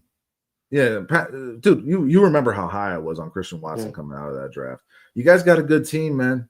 But the Bears are a lot better than you want to give them credit for, and you're going to see on Sunday. It is what it is. It's got to play out on the Sean, field. you can't be saying that, Sean. If you No, see I the mean, irony, if you see the irony in that statement. the Giants game is the game where Christian Watson had those plays, is what everybody's throwing out. And the Packers had some trouble with that Giants team. That was 27-20. I thought if the Game. Packers lost that game, their season was over. I mean, I don't know about that, but it looked like they were going to lose it for a little bit there. I Jameis texted you Winston guys. I'm curious about the trajectory of the Packers if they lose this football game. They had just lost 2 in a row. The accuracy would have been 3. The accuracy with Love is a lot better than Caleb. Caleb has been one of the least accurate quarterbacks in the NFL, guys. That's not his strength right now. His strength is playing really well into what this offense needs up to this point, and he hasn't put that together yet. I don't think that it's even a conversation between Love and Caleb right now. No, I can't say that Caleb is a better quarterback. And it shouldn't be. Caleb should not be a better quarterback than Jordan. Jordan Love sat on the bench for 3 seasons before he started playing, and he's played for 4. Caleb Williams is in his 2nd season with a brand new system. I mean, you can call it an excuse if you want, but I mean, come on. Let's take the Packers-Bears thing out of it. Yeah, Let's the just talk measuring about stick, 2 random football teams. Yeah, one of them's been the same way guy around, for 5 years. The other one, and he got to sit on the bench for 3 before that. The other team, not named Bears or Packers, has a brand new coach with a quarterback that's in the 2nd year of his career after the first year was a fucking disaster. Which guy do you think should be better? Yeah, it's not even a conversation. The measuring sticks for these two are very different. And people are going to say, well, he was drafted 1st overall. That doesn't make a difference because the guy who was drafted 1st overall, his progression was tanked So it doesn't matter. You know what I mean? He's not the guy who was drafted first overall. That's in the second coming of a developmental season. Like, you know what I mean? Like, oh, Caleb's about to come in and whip ass this year because he did what he did last year. No, he had to restart.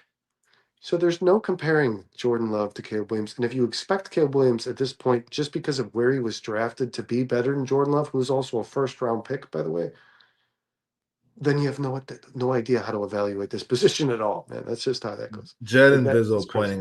pointing out the irony you were talking about. Vizzo saying Packers fans saying Bears think about them all the time while in one of the best Bears pods.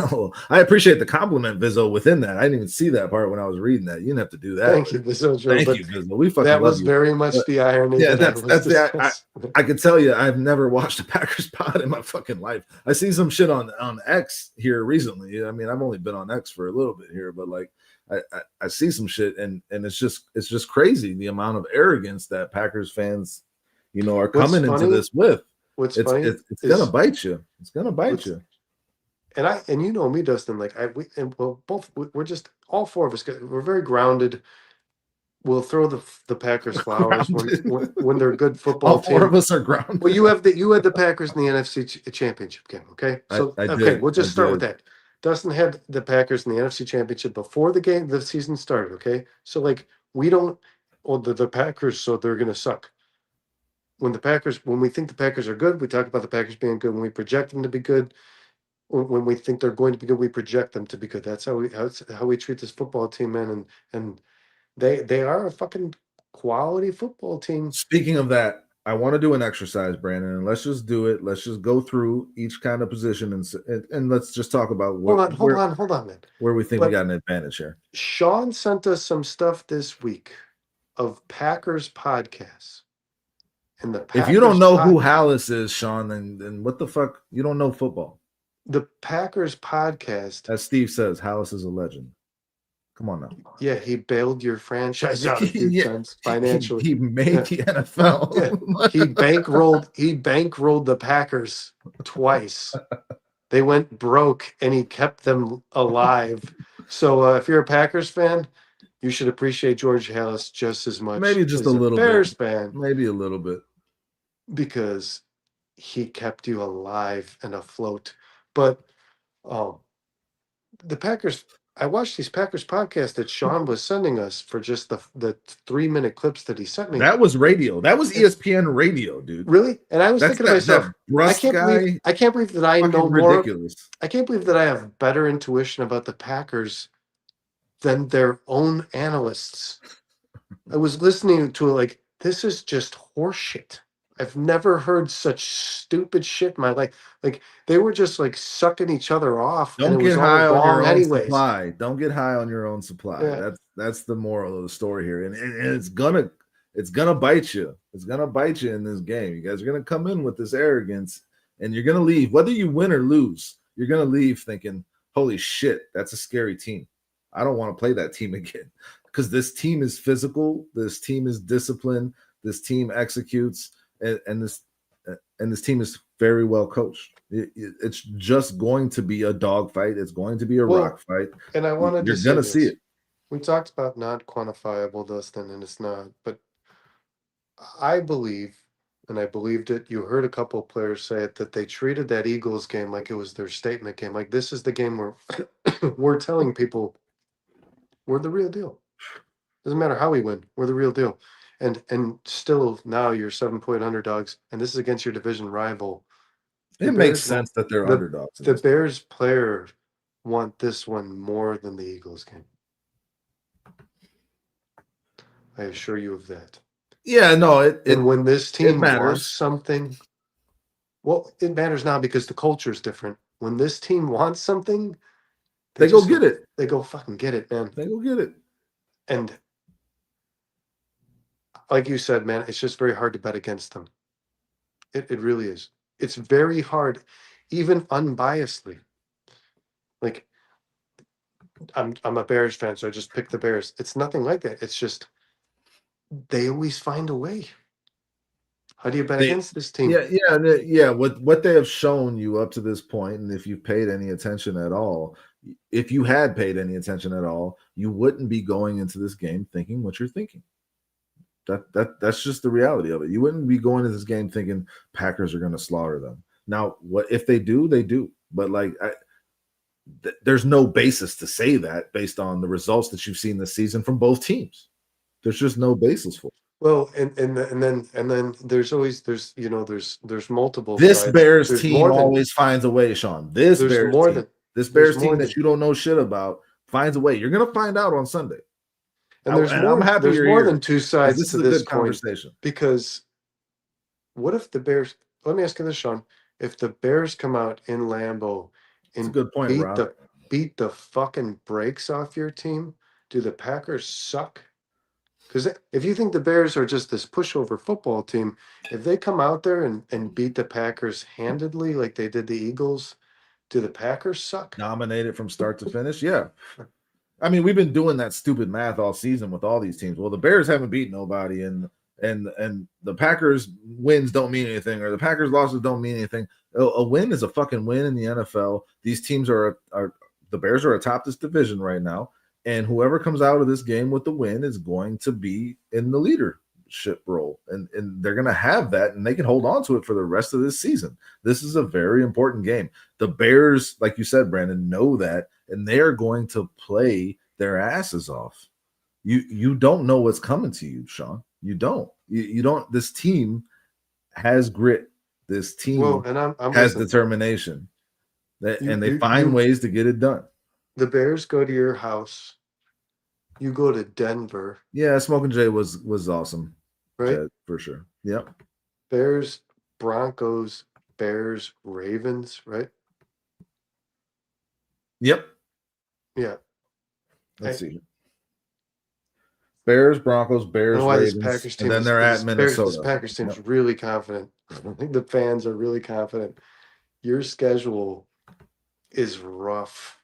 This statement right here, Bears don't win important games. That just shows your back. They just won one the day after Thanksgiving. Everyone watched it against the defending Super Bowl champs on the road who went to your house and held you to 7 fucking points, Sean. You want to do this math some more?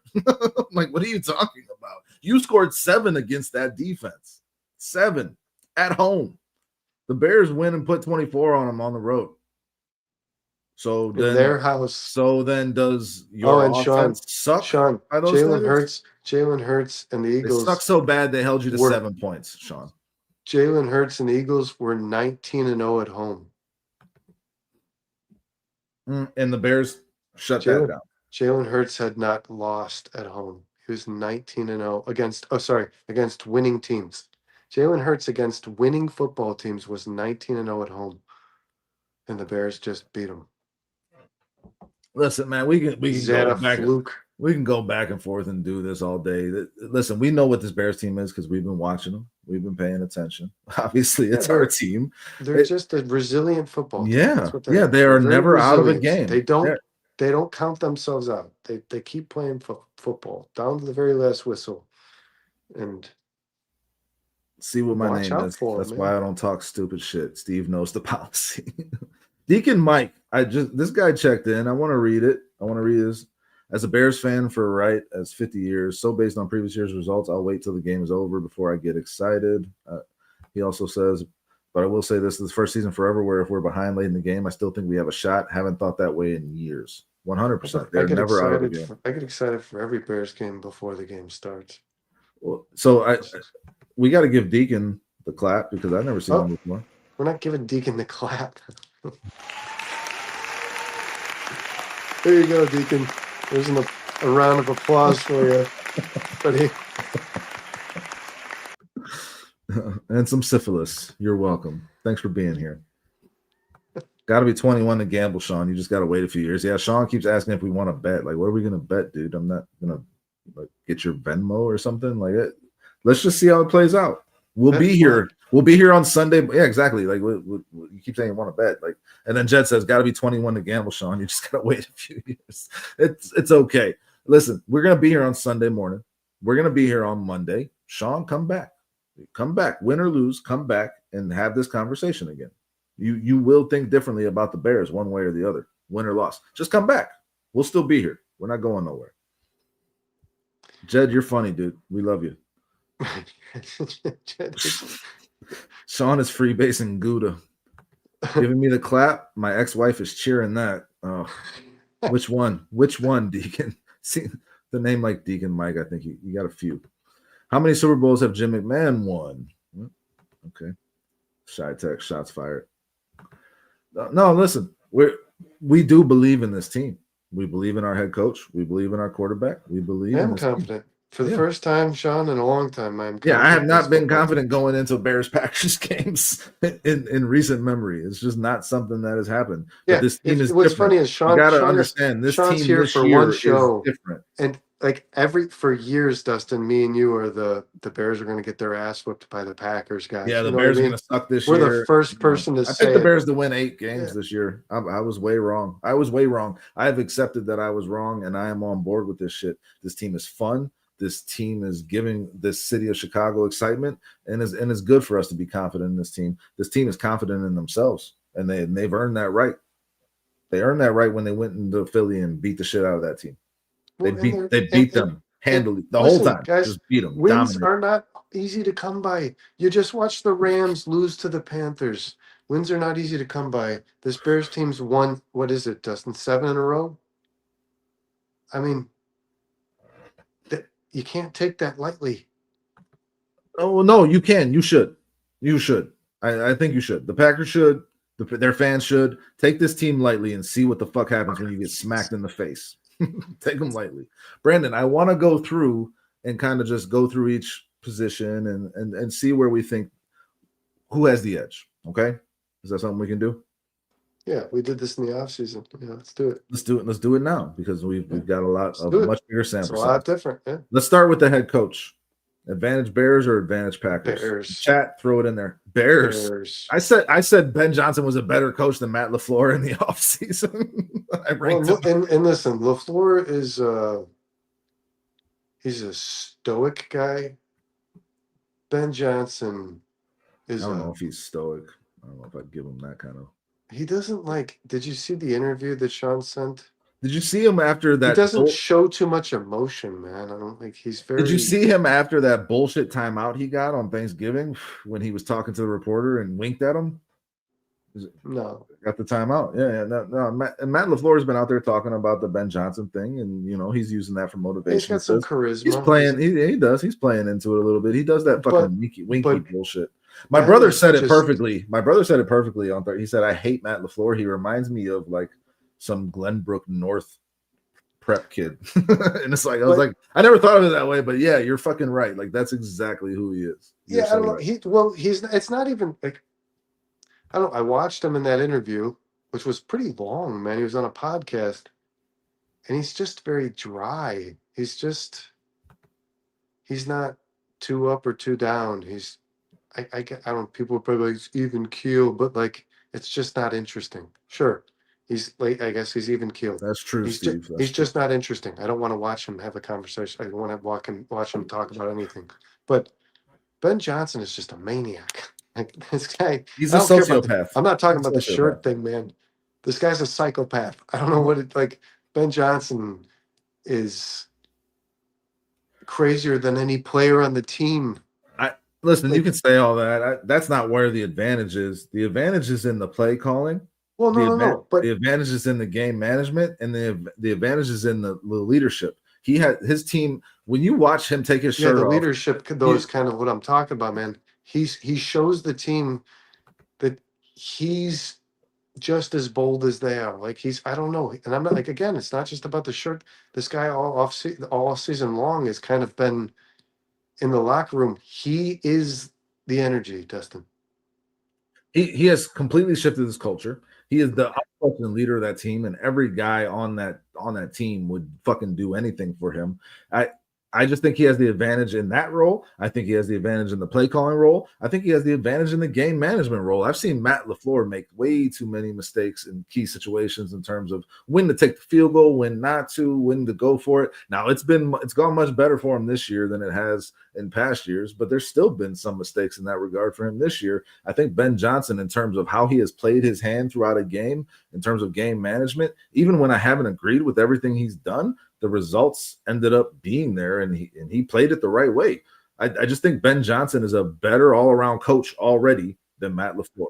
And that could be biased. I'm sure a Packers fan would hear that and think that, but I'm giving the edge to the Bears in terms of the coach, man. I don't think it's close. I thought Matt LaFleur was the worst coach in this division going into this season, and I still think that. Yeah, I could see Ben Johnson over the next few seasons having a pretty immaculate record as a head coach, man. And it's not about the Bears roster, Caleb Williams. It's like Ben He's just a Johnson's guy that gonna he's like coach that a winning football Mike team. Tomlin type of Yeah, guy. he's Just gonna win. He's gonna finds a win way to football. get it done. Yes. 100%. Yeah. Yeah. Quarterback. Bears or Uh, Packers? Packers. Yeah, it's Packers. Right Packers now, have the yeah. I advantage at wish I quarterback. could say Jordan Love Caleb. is a better quarterback I than thought Caleb there was Williams. a It's not close. possibility that we'd be able to say Caleb today It's before the not. season started. I thought Caleb might blossom into that guy, but I knew, and I was trying to tell guys, the people losing patience, man. I knew pretty immediately this was going to be very small steps, very small progress week by week. With And the I running kept, game, it wasn't. It like just no, I clicked. meant But yeah. Caleb, Oh, okay, Caleb, for sure. and Gotcha. not Ben Johnson in the passing game. I bet you Ben Johnson's scheming a passing game that's successful with a quarterback that can run it flawlessly. That makes the Yeah, right read and but hits it yeah, immediately. And but yeah. Caleb, I could tell almost immediately. I was like, oh, okay, this is gonna be a long This is thing, one man. of the tougher offenses to run in the NFL. Ben Yeah, Johnson has thrown a lot at him, and he's picking up what he and I can as he said that goes. And early, Caleb's doing a damn good job, baby I think. steps. And I told I said to the chat. I remember that Monday we were talking about Caleb for a long time, and I said, "Well, I would expect 2026." Somebody asked in the chat, "When do you expect Caleb to be that guy that do you think he could be?" So I wouldn't expect. I said expect week one of next year. He's going to be a whole different player with a completion percentage thing immediately increased. I can I almost think guarantee that it. might even be a little too early, Brandon. I I can like almost it. guarantee it, Uh, Dustin. The well, off the way Ben season. Johnson does his work and when he sets his mind to something, and we just heard Ben Johnson talk about how we're winning in spite of our passing game and we're working on it. And when Ben Johnson says he's working on something, it gets fixed. When he said we're going to fix the run game, it got fixed. When he said we're going to fix the penalties, it got fixed to the tune of one of the least penalized teams over the last 6-7 weeks, to the tune of the best running team in football since their bye when he said that. So when you hear Ben Johnson say we're going to fix the pass game, we are focused on it, you know it's going to get addressed. And I think you're going to see that immediately on Sunday, I think Brandon. it'll I do. improve, but Caleb's still not making the throws, man. I mean, Yeah, so it's going to be fun to see how he designs this game plan to get Caleb in a rhythm and get it going. But I just expect those results, Brandon, and I expect them quick with what Ben Johnson has shown so far and what he's put on his Lord, resume. I hope, man. Like I could see Caleb's. Um, Caleb is progressing every week, man. I just don't know that we're going to see a week where he just Ben's like, oh, we're going to Well, fix that we passing saw game. that against that Cowboys defense already this season. We've seen it. It's there. It can be had. It's just about, hitting the right plays at the right time. And like you said, making the reads and getting it out and Caleb just being smart with the football, but knowing where he's going because Ben is designing these guys open, man. Steve says, question is, who's going into this game with a bigger head thinking we got this? I don't think that question is even the answer is even close. It's the Packers. From what I'm seeing on X, I mean, I'm not seeing a lot of Bears fans saying we're going to beat the shit out of the Packers. Packers don't stand a chance. I see every Packers fan on X saying that. I don't think it's even close. I think And I don't know. Bears fans have known all season, like, we're not saying this team is the best team in football, but they're finding ways to win, and we're having fun watching. I don't think that we are coming into this game with that arrogance. I think we're going to let y'all take that, and we're just going to fly in under the radar and Well, and really fuck you up. And what That's I what don't I think. understand, Steve, is the Bears actually have a good record this year. No matter how much you believe in them, they have a good record. But Bears Packers games, no matter how good either team is, team could be terrible, one team could be They're good. always, They're yeah, they're, usually a fucking dogfight where yeah. you can't. I would never project the Bears Packers where it's like, oh, it's going to be 53-7. Gonna Well, like there's been it's some scores that just have been kind of close to that, Brandon, where the Packers have been on the yeah, right side of of course, and that's going to it. happen when you play each other No, like more. 150 fucking No, like times, dude. it's just in the But last like 12 matchups, but man. The Packers have beaten the that's shit out of the Justin. Bears. That's They have definitely the fringe. It is. These games over are the course more of often. 120 years. But if we're just talking about the recent Yeah, history, it's not been pretty for the Bears. these We all know games are this. more. Well, we beat them in last season, so like these games are Yeah, it more was the often. first win in 11 matchups, I And I think. don't know that I can't remember a division game where Caleb just got whipped besides the Lions this season. Yeah, no, he played them all well last year. Yeah. And So yeah, I and don't this year see besides that Lions game. why either fan base would think that either team is gonna just beat the shit out of either Well, team. but that's what's happening. And I'm seeing a lot of it When from the the Packers Packers side. come to Chicago, I'm not gonna project the Bears beat them 30-3. You know what I mean? Steve also asks, is Rome playing? Listen, we don't know. He's a DMP 2 days in a row. Yeah, If he it's not gets in, looking good. it's going to come down to tomorrow. His participation tomorrow will decide it. If he's limited, he's going to go. If he's a DMP, he's done. He's out. And Luther Burden is going to have to step up. DJ Moore is going to have to step up. And goddamn, Zacchaeus is going to be out there. Joel says, and this is Joel Sandler, new guy. I ain't seen this. I ain't seen this gentleman What's in up, here Joel? before. Joel.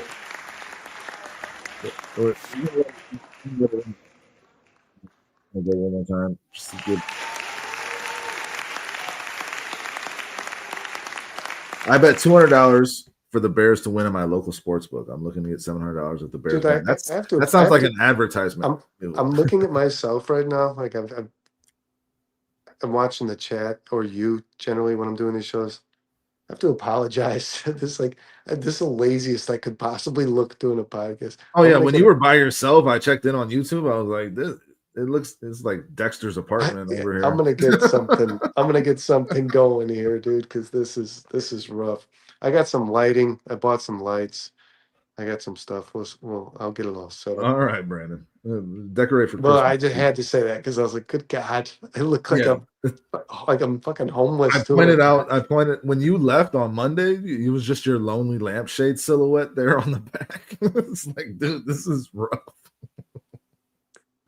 Gonna be super cold for the game. High of 15 on Sunday, low of Yep, -1. yep. I pointed that out a couple of days ago, Yeah, man. that's Yeah, gonna that is gonna make an impact. There's no and doubt the about it. refs in this That game hurts a lot more. and the refs in this game tend to favor the home team. There's some weird shit going on. We'll see how it looks, man. But Getting hit it, in 15-degree weather is it's not a gonna good feeling. this is gonna be a fucking fist fight, man. Both of these teams are gonna want to slam the ball down the other team's throat. Speaking of that, running backs advantage, Packers or Bears? This year, I'm going Bears. Yeah, you got the Bears over the Packers. Josh Yeah, like Jacobs and Jacobs Wilson. in the red zone is pretty efficient, but I think the tandem of Monungai Says it and look like you're waiting to meet with your parole officer. That's Deacon, awesome, my Deacon. Come man. back, Deacon. Yeah, Come back. yeah, Stay hang right out. now and come Yeah, back next time because that was yeah, get awesome. in, shut the door. Yeah, hang around for a while. Yeah. Thanks, Deacon. Um, That's great. what were you just? I'm sorry, you were asking me a question, but what were we even just talking about? Running backs, Bears or Packers? You Oh, said I think Bears. the tandem, I think the combination of Monungai and Swift has proven to be pretty effective, man. I think after the way you saw him run against that Philadelphia defensive front, I think these guys are both going to keep running the ball pretty effectively, and obviously the offensive line has a lot to do with it. But Dustin, they've been patient. They've waited for their gaps. They've hit them when they're there. Swift is pretty elusive. Monungai can run through a guy to get a couple extra yards. I mean, these guys have So now, run well on top of the offensive line playing as well as it is. if it was running backs, like you would take Josh Jacobs, but if you say running game, I think it's the Bears, right? Like the run game. I get what you're saying, and we talked about this going into the season, like, and I said I think Swift and Monungai. I knew Monungai was going to take that job Josh from Jacobs Roshan. has 11 touchdowns, but you mentioned already his yards per carry is not great. Yeah, no, they're not getting good chunk plays in the run game. Yeah, and But I he's was saying, usually pretty good. but This is his worst. going into the season, I said Swift and Monungai are gonna be good. Ben Johnson's gonna want to run the ball. They're going to be good enough. The Bears are gonna figure it out with the running backs. And then, like the first 5 weeks, Oh, hold on. I look like an idiot. My parole officer just called. The first 5 weeks, I look like an idiot. But after that bye, since then, that's been spot on. They have been exactly what this Bears team needs. You got your thunder and lightning. They're figuring it out, and they've been the best running team in football. Yeah, you have to give the edge to the Bears in this conversation. You have to, in terms of just straight running game. Like, Bears are better. Their offensive line is better. Their run design is better, and the running backs are executing better and finding the holes. They're not doing this straight just run to a hole thing. They are opening up holes on the back end that Swift and Monungai have both been very good at being patient and waiting to find it. That zone blocking has been huge for them this year. And in the first 2 weeks of the season, if you had removed Caleb's rushing statistics, the Bears were the worst run team in the league. They were averaging like 2.9 yards per carry. And I asked on this very podcast, think about this. I asked you on this show, did Ben Johnson evaluate his talent prior to the draft that poorly? Where like, this is just what it's going to be? And he did quite the opposite, Dustin. He found exactly, with Swift being as limited as he is, because he is a limited running back, he's got limitations. He found exactly what he needed to complement DeAndre Swift, which means he was spot on in evaluating not only DeAndre Swift and his limitations, but also what he can do well, but what he needs that he can't do. And that you're seeing that come. This draft is really coming together, man. Kyle talked about it in that text. Ozzie Trapillo's been solid, a serviceable left tackle when he's played. Luther Burden's an impact player. Colston Loveland's an impact player. Guys, Ben Johnson and Ryan Poles showed you for their first time draft, and they kind of kicked that draft's ass, dude. Like, and it's paying dividends in the regular season, and it's going to pay dividends going forward. And I said, man, if it was just Loveland and Burden, I would have been happy with that draft. But then you throw in all this other shit, like they nailed that draft, and it's coming to fruition. And yes, Monungai, I saw it in that preseason game against the Dolphins. Like this, you saw it all. Just the way he runs, it works. He is a pro running back, and this Bears running game is the best in the league right now. So yeah, you have to give the edge to the Bears. Steve says QB Green Bay, running game Bears, wide receiver Packers, tight end Bears, O-line Bears, defensive line Packers, wide receiver Packers, linebacker Packers. We're about to get into it. And secondary Bears. Wide receiver, I think it's a little tough to say if you don't know if Rome is playing. I think without Rome, I'm gonna give the advantage to the Packers, especially if they do get Reed back. It's looking like that's gonna happen. Are we talking about we're talking about for the game? Because are we talking about just in general? We're talking about in this game. In general, the Bears are better. For this game, the Packers might have the advantage if Rome. If Rome, if Rome is out, the Packers have the advantage at the wide receiver position. If Rome is in I give it to the Bears. Yeah, for sure. The Packers are deeper at the wide receiver position than the Bears. The Bears are at full strength. They're a better receiving core, without a doubt.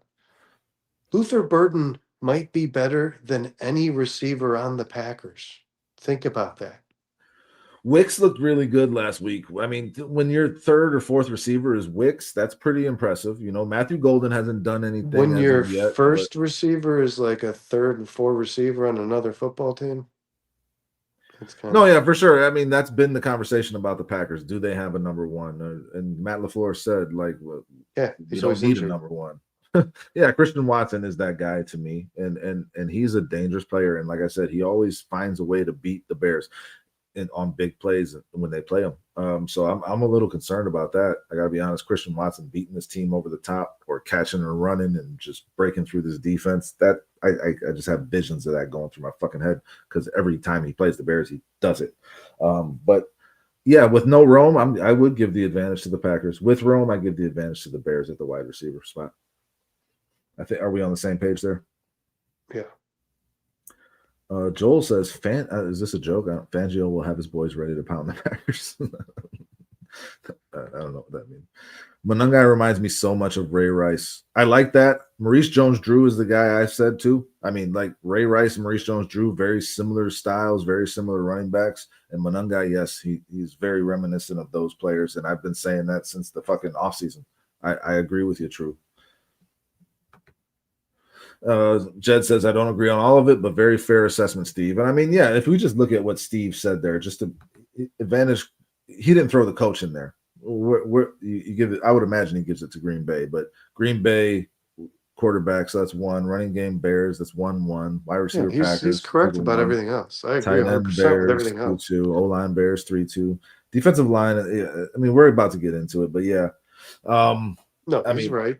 Tight ends without Tucker. I mean, if the Packers had Tucker Kraft, that's a whole different conversation. Tucker Kraft was having an amazing season before he got hurt. But yeah, Colston Loveland and Cole Kmet are far and away better than the tight ends that the Packers are going to put on the field. I don't know how much we even need to talk about that besides to say Colston Loveland is going to get off on this Packers team. I think the tight ends are going to have to stay in a lot to block Brandon, but they're going to leak out. And Colston Loveland is the guy that when he catches that off of that, he can make things happen after the catch. And I'm looking for that in this game. Colston Loveland doing some chip blocking, leaking out. Caleb finds him quick, and he makes some yards after the catch out of it. That's what I'm looking at for Colston Loveland in this game. Well, and I think Colston Loveland can be a player pretty comparable to Kraft and even a little better when he's finally all settled in. Yeah, no, I mean, I think that's going to be a fun thing to look at as Colston's career progresses, because he is just going to become one of the best tight ends in the league. He's been really good so far. Now that he's starting to get some actual targets. His last 3 games, he's been phenomenal. Yeah, one of the best tight ends in the league in terms of just securing the catch and doing something with it after it. So, I mean, like, yeah, it's going to be fun to see. But in this game, the Bears clearly have the advantage, and I'm looking for Colston Loveland to get off in this game, man. I really am. But as I said, tight ends are going to have to do a lot of work in terms of pass protection and helping out with that. So that's something to look for as well. It seems to be a running trend with this Bears team, because you don't want to leave – Micah Parsons gets moved everywhere, Brandon, and you do not want to leave Ozzie Trapillo on an island against fucking Micah Parsons. You cannot do that. Do not do that once. Don't even try it one time. I said it when we were watching that game. Well, we were texting while watching that Thanksgiving game. Imagine Micah Parsons going against either Theo Benedette or Ozzie Trapillo. That is a scary fucking thought. Do not leave them one-on-one. If you do... Don't. If you did that, you're just running a naked, dude. I guess you're trying to move the ball away from him. Yeah, you're letting him in, if that's the case. You falling out on me, Brandon? We got to get moving on this. You were on here without me for about 15 minutes, but you doing okay? Yeah, I'm all right. I had something in my eye. I feel like I thought you were. You ever like I can see it in like my peripheral, but I don't. You know what I mean? I don't feel it, but it's like driving me nuts. But no, I think what the hell was I just talking? God damn it, Dustin. That was I just talking about. I don't know, man. You were rubbing your eyes. You were about to put me to sleep. Yeah, there was definitely very much something in my eye. Sorry, man. No, I was just falling asleep. We were talking about tight ends. Are we done talking about tight ends, or did you have something to say? You do love to talk about tight ends. Tight ends are my favorite. I love a tight end. Steve says kicker, no idea. Might have to give it to Green Bay. Who fucking cares? Brandon McManus? I don't know. Is it still Brandon McManus? I don't even want to have that conversation. I'll take Santos if we're gonna have that conversation. I'll take Santos. Has been more accurate. Santos has hit some clutch kicks. Also, who's the Packers punter? Fuck, I forget his name. I can pull it up right here. Me too. Let me tell you. Oh wait, no, I never knew. What's the Bears punter's name? Yeah, Daniel Whelan. That's the Packers punter, just so you know. And it is Brandon All right. McManus. All right, offensive line. It's clearly the Bears. The Packers went out and gave way too much money to Banks in this offseason. It has not worked out. The interior of their There's offensive no team line. in the league that I would take over the Bears right now at No, that I mean, position. and I thought it was really complete bullshit. The Fox did it's like it's team of the week, and they picked an offensive line core, and they picked the fucking Buffalo Bills after that game the Bears offensive line had against Philly. I was completely insulted by that. I gotta be honest. This Bears offensive line is the best in football right now, as far as I'm concerned. Yeah, Sean Ryan, Aaron Banks, Anthony Belton at the right guard spot. You liked him in the draft. I liked him too, but I mean they're But struggling the on kid the out of interior. Florida, No, I thought he was out of New Mexico, the Lobos or something. I don't know who that is.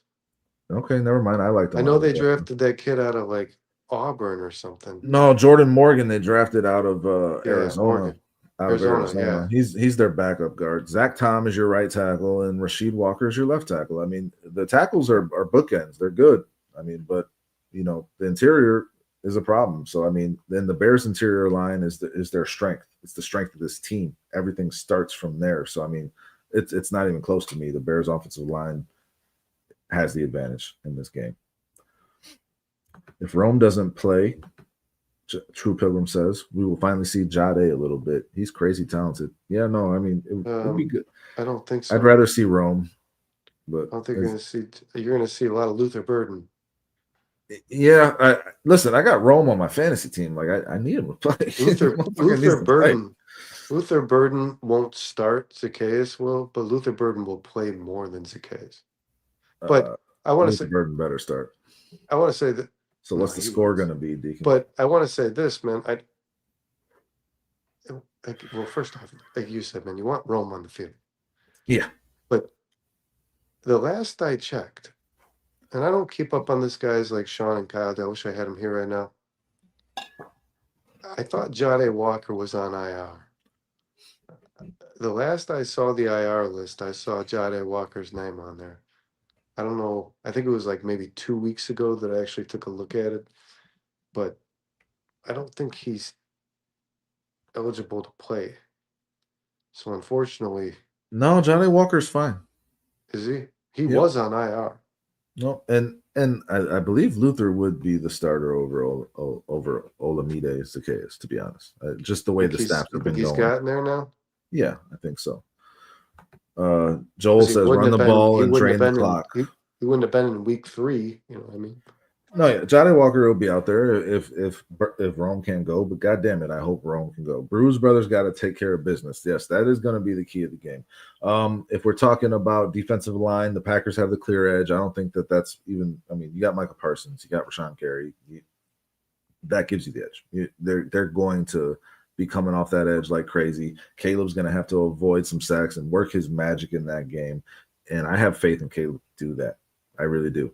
Like I said, Ben Johnson's going to have a good game plan to try to negate those pass rushers, and then Caleb Williams' natural skills are going to negate those pass rushers. On top of the run game negating those pass rushers, we got styles make fights, and the Bears got some advantages in terms of what that Packers' strength could be in terms of the pass rush, and I like the Bears' chances when you consider those advantages. I do. Yeah, Micah Parsons is going to get a sack in this football game, Dustin. That's going to happen. Hopefully, he doesn't get 3. You just don't let him get 3. Yeah, I believe it to be so, but I also think Ben Johnson is pretty incredible, man. It's just water, Deacon. It's just water. Not just the play design, because that's the thing that everybody thinks about, but like his ability to understand what a defense is going to do on the fouling play. You know what I mean? Ben knows. It's a game of chess, and Ben knows. And when that pressure comes, personally, the way that I've seen Ben Johnson coach for these last 12 weeks, I think he's going to use Micah Parsons' aggression against him. I truly believe that that's going to be Ben Johnson's The number one screen goal. game is gonna be on fire in this game. The screen Well, passes. Caleb gets Watch them. blocked on those a lot, but If you execute him, though, like you said, if you use his aggression against him, the screen Yes, pass is where I you want would. to do that. Yes, I Yes, would. I would. I 100%. would make sure that once Micah Parsons was in the backfield, the ball was furthest from there. You know what I mean? Yep. Like, gotta throw a check down, whatever it is. If Micah's in the backfield, get the ball away from Micah. That's what I'm doing. That's going to be my game Micah. plan. And those guys in the middle are pretty solid, man. So you might see Caleb throwing outside a little more than you usually do. Caleb likes the middle of the field. I said this before the season started. He likes tight ends, and he And never he's really been had one. good there. He's been Yeah, good there, too. and he's going to have to throw outside the numbers in this football game. I was telling that to Sean the other day. This is not a these linebackers are legitimate football Yeah, players, the linebackers, the and they're Packers have the coverage guys. advantage. I agree with Steve on that. The Packers have the advantage of the linebackers. I mean, Yeah. despite the fact that TJ Edwards was limited and is probably going to play, and you got Sewell back who was full the last 2 days. I mean, it's going to be interesting because the Bears will be better at the linebacker spot, but I still don't think they compare to the Packers in that regard. The front seven in general, the Packers have a major advantage. I don't think the Bears with Edmonds and Edwards are better than the Packers linebackers are better than the Bears. That's a fair statement. They have two top 15 linebackers by ranking. For sure. And then if we go to the secondary, I agree with Steve as well. The Bears have the advantage there. No, the Bears They're might just be I the best. like the They're the best safeties. in the NFL. I like the safeties for the Packers. The Packers have two really good safeties in Williams and McKinney, man. But I mean, if you're talking about Keyshawn Nixon, I don't know. Carrington Valentine, Javon Bullard is questionable. What's the Packers injury report looking like? Van Ness is out. Bullard, I thought was out. I don't know who somebody said questionable. I thought he was Let me out. pull it up here. Or did not participate. Javon Bullard did not participate today. Yeah. He was limited yesterday. So I mean, we'll see about That's that. bad news. Yeah, it Going is. from limited to DNP is not Steve a good. brought up Brenton Cox Jr., the defensive lineman who's been on IR. He's been limited 2 days in a row. Matthew Golden limited. Who's Lucas Van Ness did not participate 2 days in a row, as you said. I mean, Savion Williams, Wyatt is done. Quay Walker, full participation. So I mean, the Packers are getting some guys back, but also, if they don't have Bullard, that makes a pretty big difference, I think. The Bears secondary, Listen, though, I want to say this. healthy, This the is Bears important to secondary is say, better with Jalen Johnson and Kyler Gordon back. and It's this better. is what I led the show with before you jumped on, man. And I think it's important to say, on paper, before the season, we talked about the offensive line being the most improved, the best unit on this football team. Dustin, you and I talked about that, and the secondary being a close second. And they're so much better than I even thought they could be. I think this secondary, when they're all healthy, with the additions of Gardner Johnson and the way that Kevin Byard's the step that he's taken at his age, and Brisker's remained here the whole year, this is the best secondary in football. Deacon, What check us secondary? out tomorrow, Deacon. We'll give you our scores. Just go to the end of this. We're going to get our scores in here pretty soon. Make sure you come back and check out Thanks, Deacon. the predictions. Listen, you came in out of nowhere and had the comment of the night with Brandon looking like he's waiting to meet his parole officer. So I got to see you back, man. Thank you for being here. Hopefully you subscribe. You better subscribe. I'll let you know how it goes. If I'm not here for the next episode, Deacon, I got arrested. I went to jail. He pissed dirty. Yeah. These two units, the offensive line and the secondary, I would make a claim, and I don't feel that I'm being biased. I feel that I'm being honest. That these could be the two best units in the league at respectively.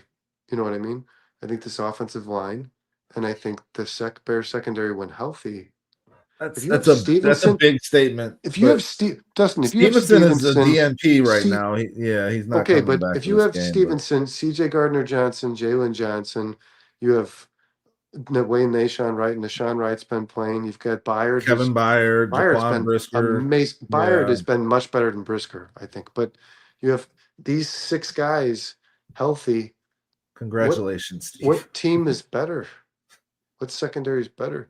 Listen, we talked about it last year. We talked about it this year going into the season. This secondary should be a strength of this team. And Dennis Allen loves the secondary. Yeah, and they've dealt with so many injuries, and they've still been figuring it out, getting the turnovers and performing well enough. They've been getting passed on for sure. Like, you can't deny that.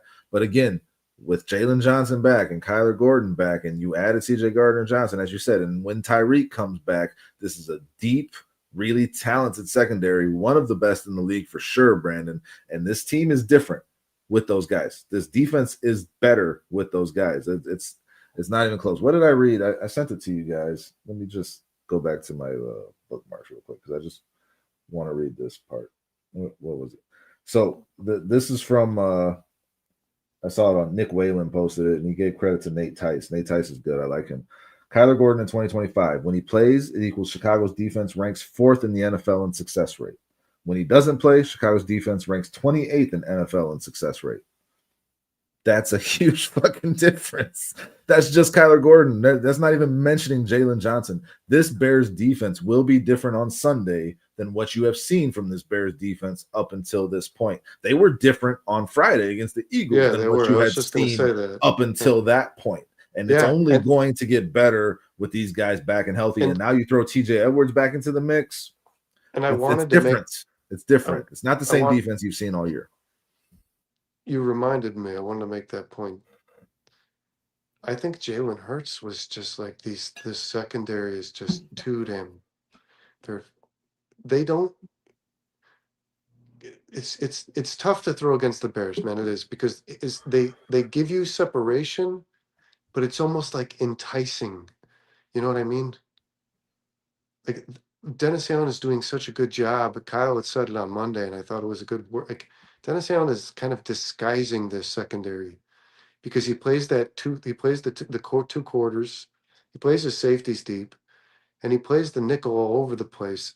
And the linebackers can either drop into coverage or blitz, and you never know what the hell is going to happen. So when the secondary is given separation, it's almost like they're daring teams to throw the football, and that's worked out in their favor, man. And I don't see a difference when these guys, Jalen Johnson and Kyler Gordon, are playing 90% of the snaps. You know what I mean? Brandon, I got to give some perspective to this conversation because we're sitting here talking about this Bears secondary like they're God's gift. And I know statistically they're bad, but Nashawn Wright let me just read some of the statistics. 67% completion against.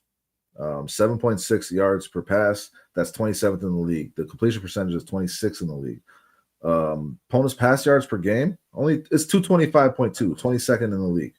The big thing is 4.55% interceptions thrown. That's number 1 in the league. So, I mean, like, we're talking about this Bears pass defense, and they haven't been good in terms of what they've given up. But it is changing. And as you said, you put Nashawn Wright on the other side of a full-time Jalen Johnson. Now, where does that quarterback want to go? Because now you got Kyler Gordon in the slot, too. And when Tyree Stevenson comes back. I think Jalen Hurts was I think Jalen Hurts was a little overwhelmed. I do. I don't know what you do with that.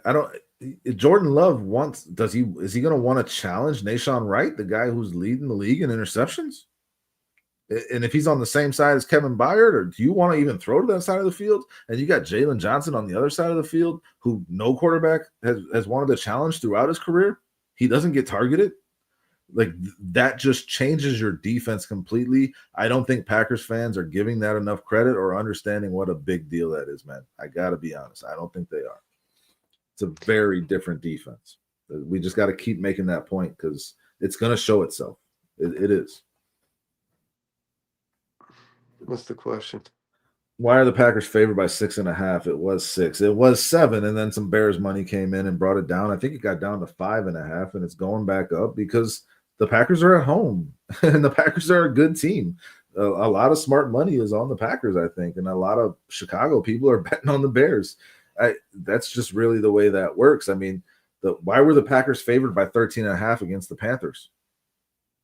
Why? And then why did they lose? These numbers mean something until they don't.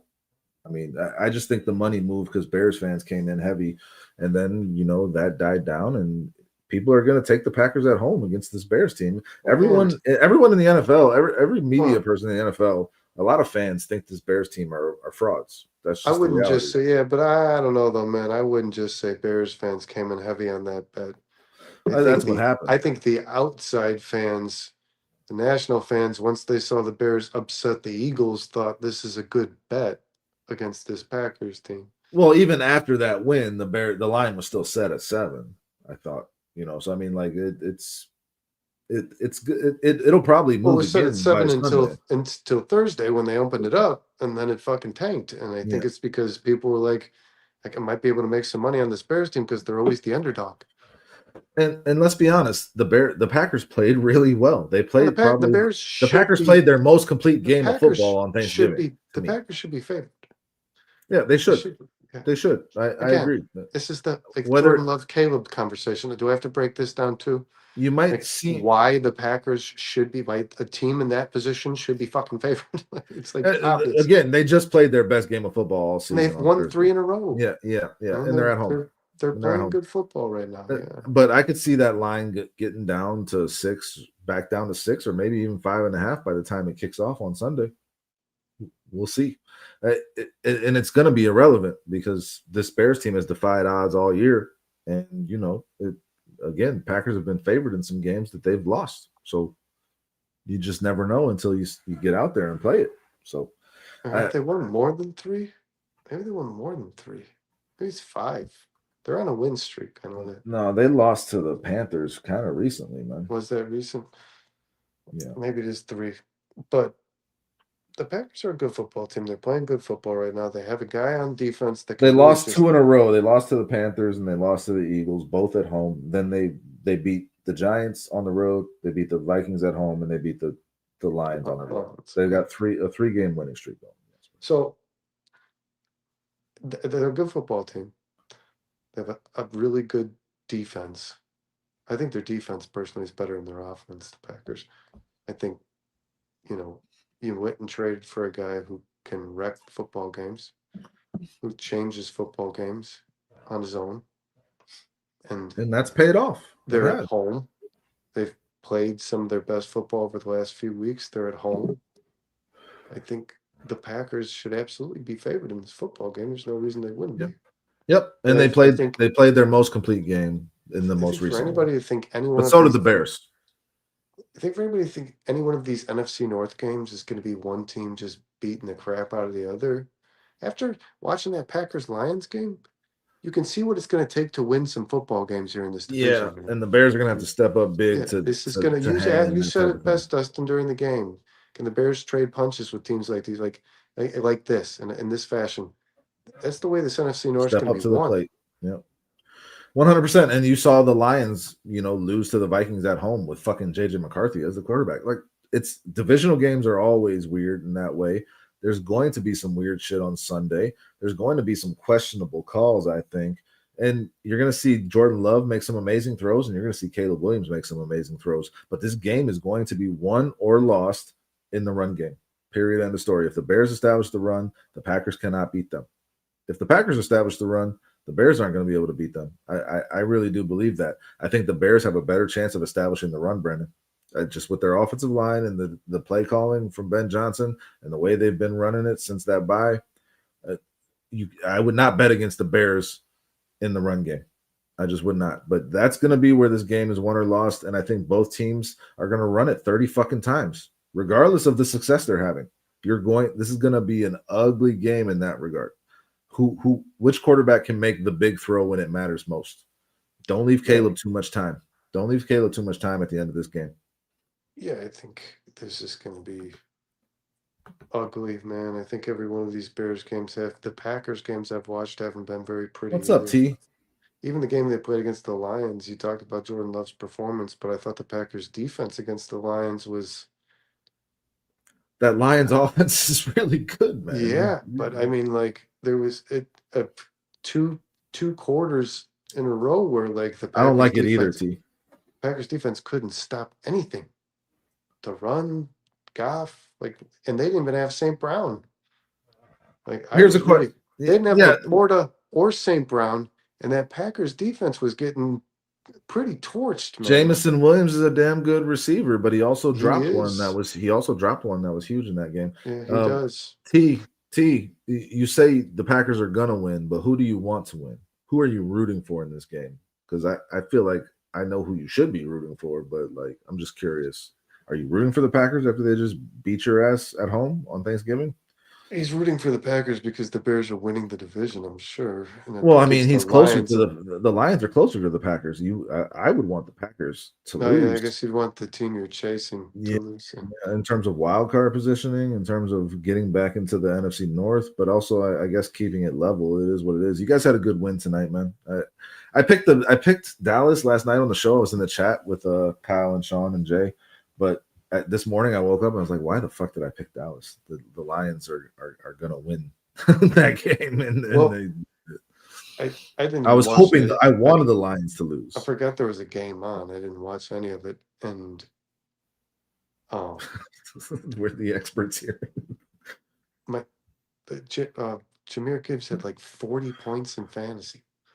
I don't know what the hell he He did. had I a didn't look at the stats, but I his saw the he didn't score. do much on the ground, but he got 2 touchdowns running, and he caught a bunch of passes. He had all of his yards were like in the receiving game. Yeah, I'm glad to have him on my team. I don't know what he did. I didn't watch the game. I will go right back and watch. I'll watch that extended highlight reel on YouTube they always put up the NFL. But yeah, it's that game. I don't know, man. That two really fucking solid offenses in the NFC right there for sure. And I think that Dallas Cowboys team They're is, done. Well, they're out of yeah, it. yeah, Whoever it's lost that game was going to be out of it, man. And the Lions knew that, and they played like it. They did. So, I mean, yeah. congratulations to them. The NFC North is going to be a dogfight all the Did way down to the last you game. bet That on the last game, Cowboys?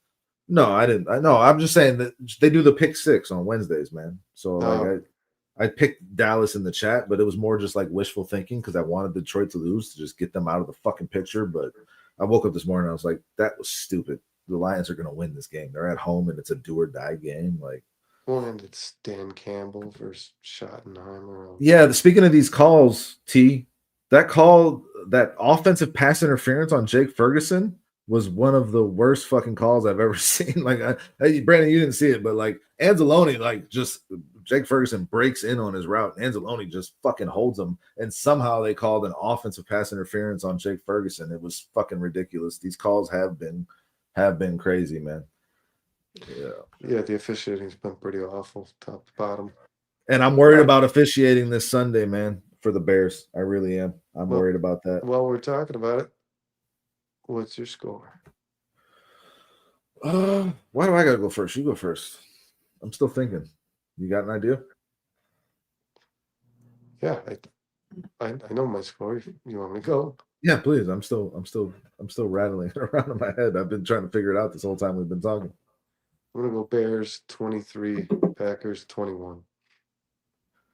Okay. So is this like a last second? Is it 20-21? And they get a field goal to Yeah, end the it'll game? be Caleb's got to put him in position to win a football game. That Caleb has become don't leave him too much time guy. He's become that guy. If you Iceman. left him too much time, that's Caleb right now. He's the Well, Iceman.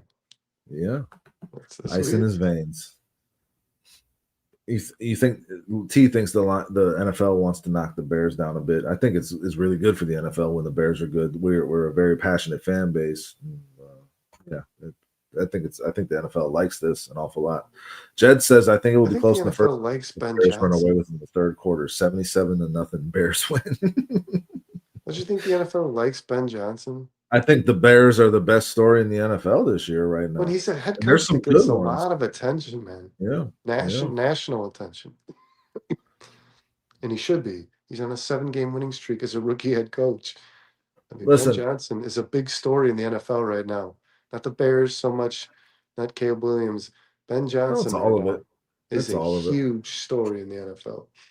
The NFL likes Ben Johnson. Yeah, Mike Vrabel and Ben Johnson are like that's the kind of other story. I tearing mean, shit up, man. but the Bears are a better story this year because like of the way they're winning. And Ben's a And rookie. Vrabel's yeah, done this. He's done this yeah, before. yeah. Which is why we when we had our choice, if we could have had our choice between Vrabel and Johnson, we wanted Vrabel because we wanted somebody that would turn this culture around. But Ben Johnson did that shit immediately. You just didn't know. You knew it was Vrabel, but like Ben Johnson has been that It dude, was a wild and card. It was a risk. it was a very calculated one, and it's paid off in an Yeah.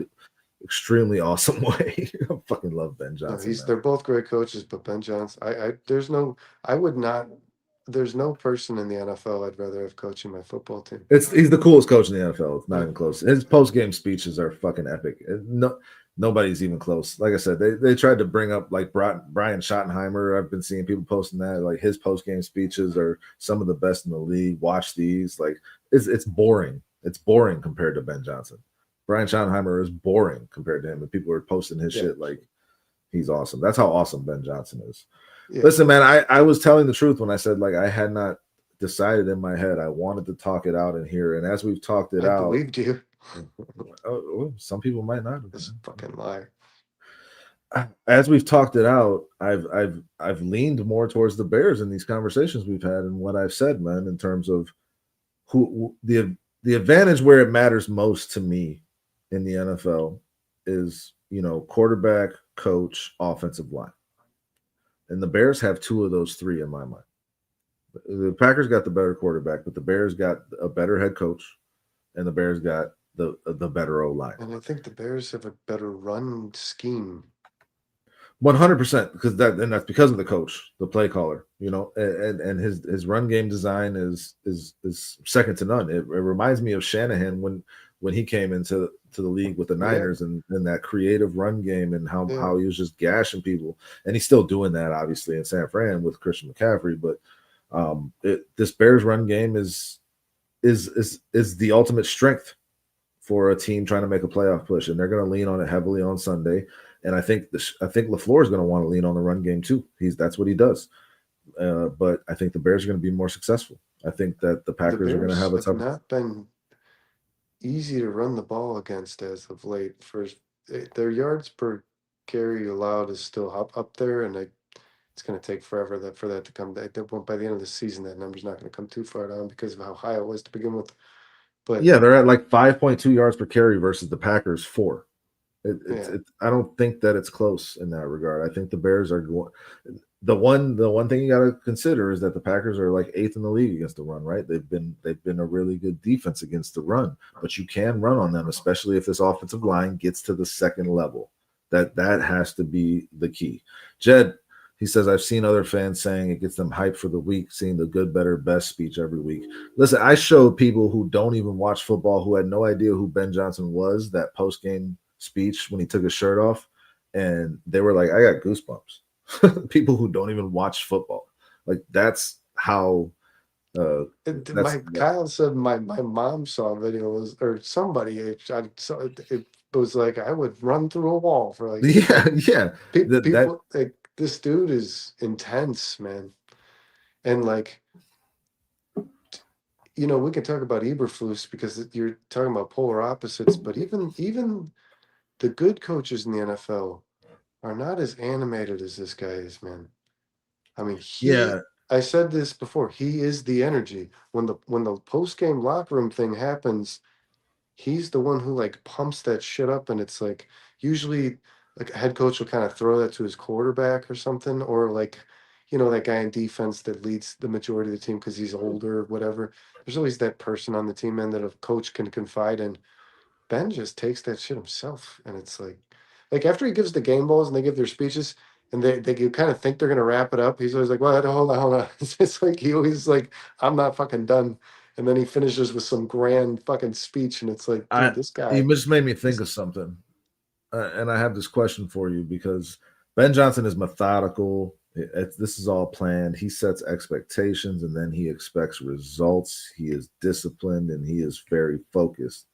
But is there a small part of him, you think, with these locker room speeches in particular, like these post-game locker room speeches, is there a small part of him that's just like, holy shit, we won that game? like, is there a small part of him that's like along for the ride, kind of like how we are as Bears fans, like living and dying with this shit? Like, I can't believe we just won that fucking game. Like, is there a small part you think even where Ben Johnson is just so amped up because he's like, I can't believe this is happening like this right now. I think it's way more than a small part. Yeah, really? I think not that he doesn't believe his team can win the game, but the fact that they executed well enough at the end under pressure to do so. Because Yeah, Ben because Johnson there's so can't, many because flaws, Ben can't go out there and run the ball. He can't throw it. It's still up to his players to execute it. So yes, when they especially do and it, in the situations that they have. that's what I Yeah, mean. Under the yeah. pressure they're under, when they like, especially a young guy like Caleb. It's a young guy, man. People dog on this. Like, it's a young kid. Do I think that Ben Johnson is like, holy shit? Caleb Williams just fucking did that on the biggest moment of this game. Yeah, I think in his head he's like, when he's doing this face in his head, He's he's like like, a oh my, kid screaming yeah. inside. Yeah, in his head, he's like, I can't believe I just watched what I just watched. Because like, how can you not? And you know, he said this earlier in the season. He doesn't have to be perfect, and imagine how that feels. Like, oh no, he missed the throw. Like he sees Caleb making the mistakes, guys.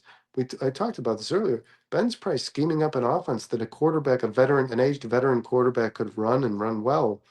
And Caleb's obviously, we're seeing it, guys. He's missing it. But do I think that when he's probably like, oh no, like Caleb missed the read, and he sees the receivers now past the point, and he's probably thinking, oh no, and then you see Caleb do what Caleb does, and he's probably like, "Oh my God!" Like Yeah, Caleb has saved to him on to a lot of not plays. like You to said it. to have Jared Goff and then have that. You know what I mean? When Well, when when I'm the just talking Quinn, about the overall what the team is doing. It's yeah, I just think like I think I think that he's proud of these guys for not giving up, and I think that it surprises him just as much as you and me, Dustin.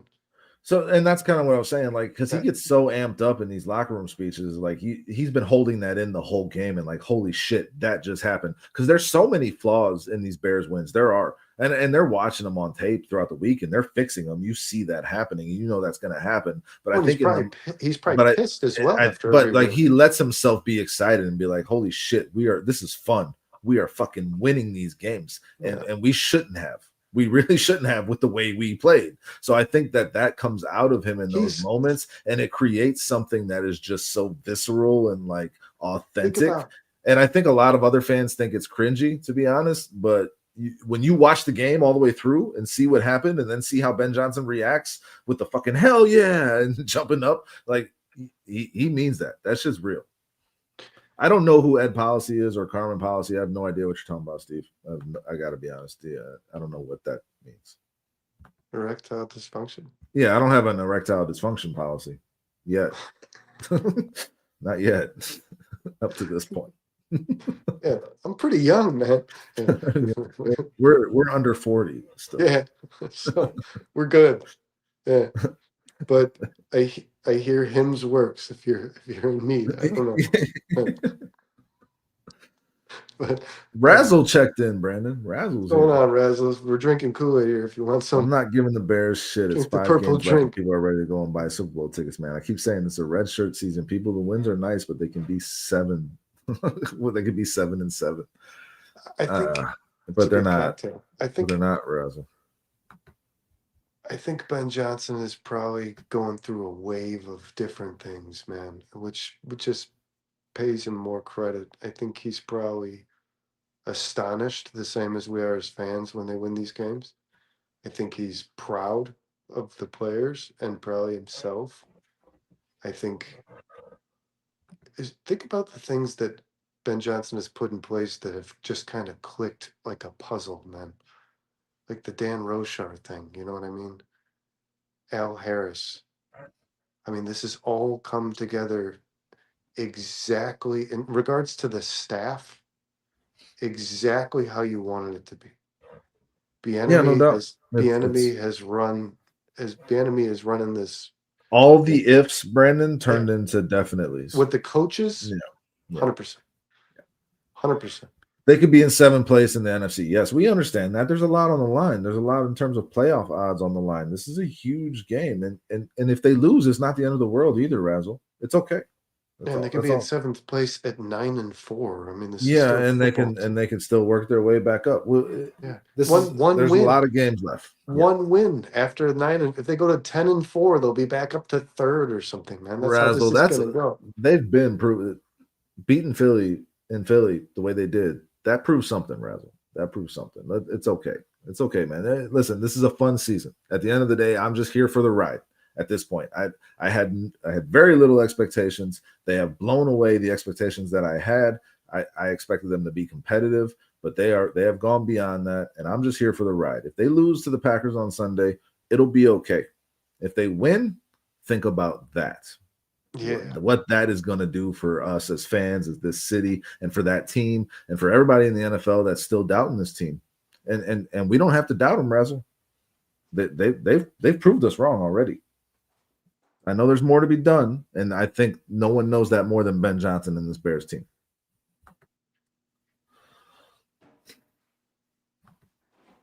It is one game, and nobody's focused on that more than the Bears. Caleb Williams keeps saying it. It's just the game in front of you. Yep, they're not going to. So listen, I still haven't made my prediction. We got sidetracked pretty hard there. We're at 2.5 hours. It is 2:06 in the morning. Steve's been a Packers fan for a long time, and we appreciate you being here, Steve. You've been a great member of the chat. Yeah, You've stuck with us throughout this entire thing. Thanks man. for hanging out, man. We love you. Thank you for being here. We had another Packer fan in here, Much Sean. love, win or lose, much love. Thanks for hanging Yeah, out. no, this is going to be a fun fucking game, man. And as I said, it's going to come down to the run game. This is going to be a fucking fist fight. Get into a phone booth and see who comes out. I think the Bears have the ability to win on the line of scrimmage on the offensive side of the ball. And I think they might lose on the defensive side of the ball. But, it's going to go back and forth. The run game is going to be hugely important. If this Packers run game can get going, we said they've averaged 4 yards per carry, but this Bears team is giving up 5.2. Now, they just held Saquon Barkley to 67 yards. They are proving something to me, Razzle. And as we've talked through this show, I just keep leaning more and more Bears. Why can't they go into fucking Lambeau and beat these fuckers? Why can't they? What's the reason that they can't? Because they're not supposed to? Well, they weren't supposed to be 9-3. They've been doing a lot of they're not supposed to. The Bears are going to win this fucking game. Do you believe in Ben Johnson? Do you believe? I keep asking that question. I don't know if people even interpret the right way. Do you Sean was a prick. Do you believe? Do you? I love it, True Pilgrim. Do you believe Ben Johnson is one of those coaches that's going to win more often than he loses? Do you believe that the players believe Ben Johnson's that guy? Do you believe this Bears team, man? Because if you believe in them and they're winning, there's no reason to think anybody's going to come out there and whip the Bears' ass. It's just not. And they're really good on the road. It's a really good road team. This team is playing really quality football and on the road. They're finding a way in the third and fourth quarter. They've been a really good football team, man. They really have. Their defenses standing up. Their offense is scoring points. If the Bears are anywhere near, if this is not if the Bears are in contention and you're going in the fourth quarter, who do you like, Dustin? That's the key, right? Like if you're Jordan Love is a better quarterback than Caleb Williams, 100%, no doubt about it. If this game is a fucking tie game with 5 minutes left, which quarterback do I trust more with the ball in their hands? Is this bias on my part? I don't think so. Caleb has shown that he comes through in fucking clutch more so than Jordan Love. He just has. I like our quarterback in that situation, and I think that's the situation it's going to be. I think this is like a 27-24 game. I keep thinking it could be low scoring because of the weather and the officiating and the fact that they want to establish the run, but these are two coaches that are going to want to show out against each other. These are. Matt LaFleur is going to want to put up points, and so is Ben Johnson. These motherfuckers are going to go at each other. And Caleb is going to have the ball in his hands with the time running down, and he's going to get the Bears in position to get that field goal to walk off at Lambeau. 27-24. Bears go to Lambeau and fucking win. Fuck the Packers. Steve. Fuck Greenberg. FGB. You know what? These fans have brought it out of me this week. I've never been on X before a Bears-Packers game. This is some weird shit. Like I can't believe what some of these people are saying. This Bears team is a lot better than you want to give them credit for. You're going to find out on Sunday. I like my quarterback in that situation better than I like your quarterback. And if I'm wrong, I'm wrong. But this Bears team I'm not picking against them right now. the way they're playing. I'm just not. Fuck that. Let's believe in our team. The Bears are a good football team. Yeah, and I don't with the this is why I made the post that I made, man, because I'm sure a lot of people think there's, and you know what's funny, man? Me and you, Dustin, defending ourselves from being biased is the funniest thing in the world. I find myself doing this online, and if people only knew who I was for the last 10 years, I mean, I'm called like the pessimistic fan of the Bears fan. Like, I Yeah, always I've think hated they everything the Bears have done suck. for years. Yeah, I But think like they suck this season every they've done year. it right. This offseason they did it right. This season they have done it right. This is different. This feels different, Brandon. It And does. It just is. and the post I made is with this offensive line and the way they've ascended, the Bears can beat anybody. Yes, they It can. it And they can you lose to anybody you too, Brandon. yeah, of course. That But coin flips both ways. you It you does. said it, you know, your coach, your quarterback, and your offensive, but this offensive line is just beating people's ass, and it's really fun to watch. And I don't see it getting. It's not going to regress. You know what I mean? I Yeah, was, these guys are just going to get better. it's been it's had such an effect on me. I went into this week thinking I was going to pick the Packers. I kind of went into today thinking I was going to pick the Packers, man. Like but the more I think about it, it's like, why the fuck would I do that when this Bears team has shown me exactly who they are? Why would I keep ignoring that? I went against them last week, and I shouldn't have. I shouldn't have. This Bears team should not be doubted. And if they lose, they lose. Again, it's not the end of the world. This team is fun. It's well ahead of pace. And Razzle, we will see. We will see. I like our coach better. I like our O line better, and I like our quarterback in the clutch more. And I like our running scheme much better. Yes, yes. And I like our takeaway rate much better. Now, if the Bears go out there and they lose by double digits, we're gonna have egg on our face. It is what it is. This is If the the first Bears time I've go been out there, confident in the Bears going into a Packers game in years since we had Khalil Mack on this team. if the Period. Bears go out there and take the ball away, they're going to win the football. Yeah, and True Pilgrim makes a great point here. I get all the skepticism of the Bears. We've been bad for over 30 years. There was some good sprinkled in here and there, some. What we're seeing now is brand new. The Bears have never done it like this. They've never done it the right way in the offseason, nailed the draft, put the coach and the quarterback together to grow. This is going to be a bright future that's going to keep growing. The Packers are in a spot where they should win this game. Period. End of story. They're just, their Super Bowl window is wide open. They need to be driving through it. All the pressure is on them. The Bears are playing with house money. They're going to be loose. They're going to have fun, and they're going to win this fucking game, man. That's what I feel, man. But the skepticism, it makes sense. This is hard to get past. This is something completely different that we've never seen before, and a lot of us haven't understood how to even adjust to it or to feel. To be honest, I think a lot of real fans, fucking thing. True, that's a real thing. True. I think no matter how good the Bears get, a lot of Chicago Bears fans are always going to have this jaded view that the Packers are this Thanos, man, this undefeatable. You know what I mean? The Bears fans just have that mentality. Like Sean Well, said we on have that been Monday. bankrolled by them. We have. Sean said on Monday, like it's always the brick wall they run into, and it is. But I think when as the Bears get better, you can't really think of the Packers that way. There is no Aaron Rodgers there, man. And Jordan Love's a good player, but he's not Aaron Rodgers. And if the Bears get good, the Packers aren't the best team in the NFL.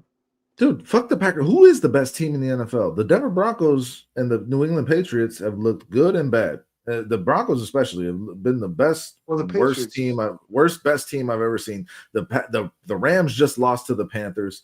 There is no team that the Bears fans or the Bears should be afraid of. that's what I'm saying. All of these teams are beatable, not just the Packers. I think all of them. the reason they do with the Packers is because the Packers have just dominated the They've Bears owned us. for Yeah. as long as they have. Yeah, but it's like this is different, man. The different It's coach. hard to accept. It's hard to accept. It's a strange feeling, Brandon. When It you're is. going to play the Packers with Matt Eberflus, I get it. I get it. You're not going to win those football games. When you're going to play the Packers with Ben Johnson running the show and an offensive line that can hold up, dude. It's you start to believe that this team can beat anybody. It's even the Packers It's who very different, were Brandon. You're right. beating us up. And the difference has been Ben Johnson, because you look back at all the close games that the Bears had last year and how Matt Eberflus found ways to lose them. Ben Johnson has found ways to win them, and that's the difference. It Yeah, and they is. have, and even with Eberflus last year, they have a quarterback in Caleb Williams that seems to play his best football when most quarterbacks would probably fold. When the game's on the line, this kid seems to play really, really, really good football, man. I think both these teams are going to play really good football on Sunday, Brandon. I think it's going to be a hell of a game. I'm excited as shit for this football all weekend. Honestly, it's going to be a lot of good games. You got Ohio State and Indy in the Big Ten championship. You got Houston and KC in like a loser goes home type of game. That Detroit Dallas game tonight was big, or last night at this point. There's some really good games. Colts Jags, I guess. I mean, I hate the AFC South, but that game is important.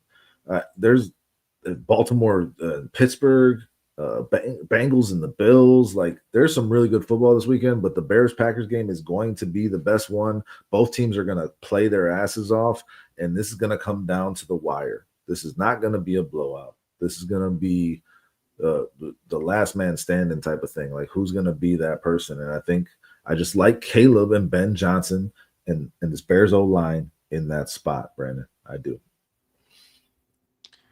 I'm with you, man. Nobody's overlooking it. We're just talking about the one game, Razzle. We're just talking about this find it one very game right hard. now. Find Nobody's it very overlooking hard to bet anything. against the Bears. I am. I was thinking about it, and Kyle, was asking me Monday. It's like, what do you think? They just win out? Like, well, where do you? They could, At what point? and they At could what? lose every game too. Like And that, at this what team has reason? that kind of variability. It does. And for what reason would I start to choose that they're losing games when they just haven't, When man? they continue to win them, and Yeah. they're our team, and that we finally have a reason to have hope in our team, which we have not had for a fucking long time. We haven't. So, like, embrace it and just be good with it, man. and let the cards fall where they may. Like I said, this team, like, could this Bears team win out the rest of the season? Yeah, they could. They could literally beat everybody in front of them on this schedule. They have that ability, and these teams all have flaws just as much as the Bears do. But they could also lose every one of those games. The variability is high. But the difference is Ben Johnson. That's the difference, man. He is the X factor in And your those games. quarterback is the best fourth quarter quarterback in the NFL. That's huge, man. I think Mm-hmm. that's just the way these games have played out. You're always kind of in there. Ben, like you said, Ben Johnson's going to keep you in football games. They're going to compete. And Caleb, if you leave the door open, he's going to come fucking running through it. So I mean, this is working. Even if he's not throwing, accurate all four quarters and his completion percentage ain't there, this guy's winning the football game when it's on the line. Yeah. Caleb I'm might not. I'm a-okay with this shit, man. I No don't need shit. any. And I Yeah, keep saying this, man. Caleb might not be the quarterback you want him to be, especially not right now. But he has been the quarterback Ben Johnson and the Chicago Bears need him to be in yeah, the and Caleb, biggest spots. And that's good enough to be 9-3. It and is. another thing I don't understand with the Bears fan base is it's, that we keep saying like, oh, the national media doesn't, they think we're pretenders, but like it feels like the Bears fan base kind of holds the same, even though they don't. I don't think It's because they of may what not. True Pilgrim said, Brandon. It's not It's about because of admitting that. it. It's not about admitting it. I don't think they know that they do.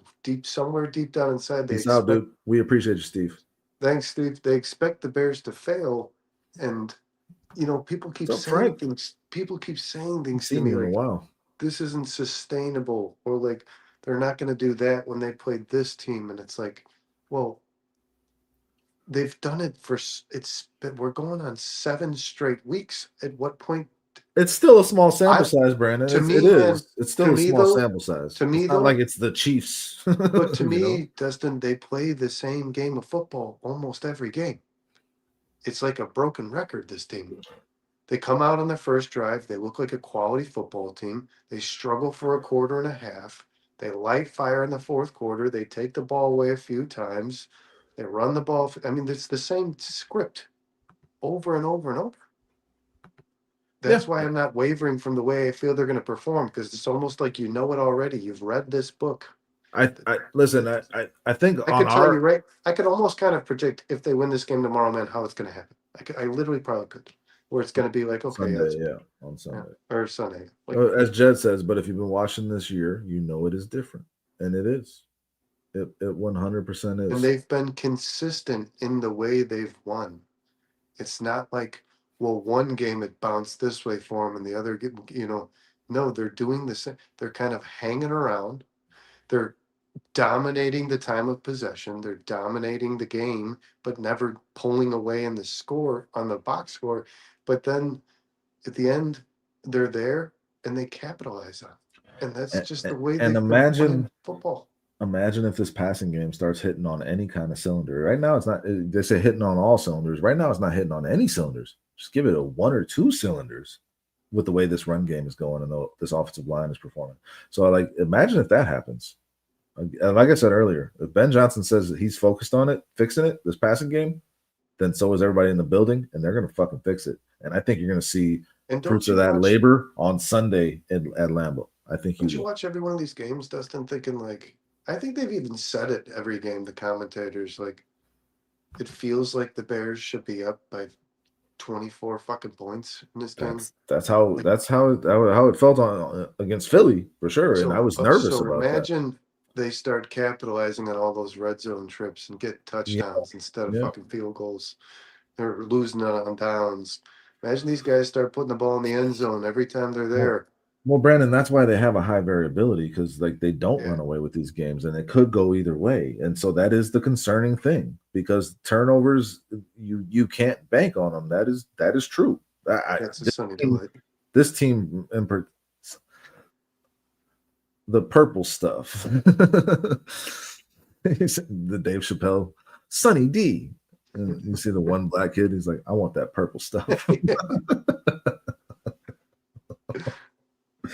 But the variability is high because of that, Brandon. And some of these things can work against them. So like you play a gambler's game with this type of thing. But I mean, I have faith that the Bears continue to find ways to win. And that's what they're going to do on Sunday at Lambeau.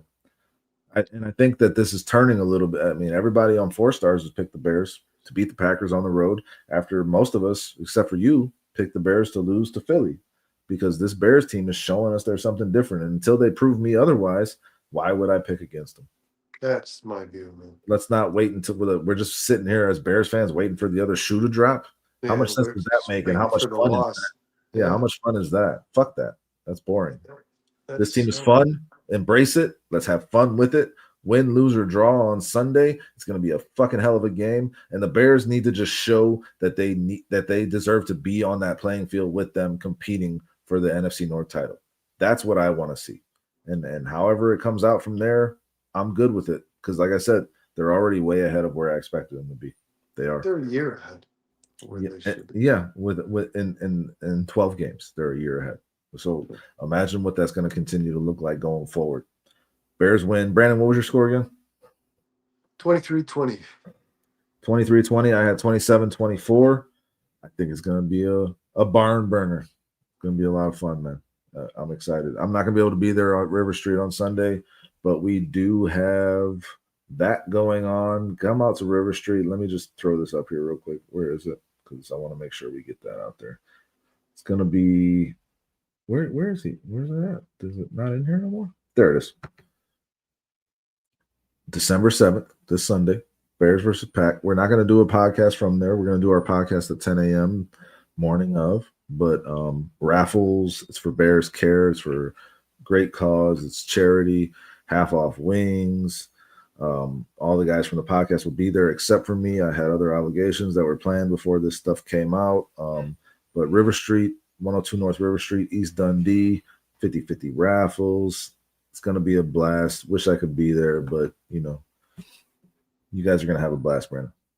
And you guys, anybody in the chat that's in the area, come on out, man. This has been fun building this community with y'all. All y'all hanging here in the chat with us. Jed, True Pilgrim, Steve knows the policy, a new guy with us. We had Vizzo in here. John S checked in. Razzle got in here. New guys. Oh yeah, and then Deacon with the comment of the day. coming in with the punch. Yeah, he killed it, and we appreciate everybody for being in here. T Runs the North was in here. Just Joel Sandler was another new guy. I mean, just so many cool people in here. But if y'all can make it out on Sunday to River Street, you should do it. It'll be a blast. I promise you. We love you. Thank you for being here, Brandon. Any parting words?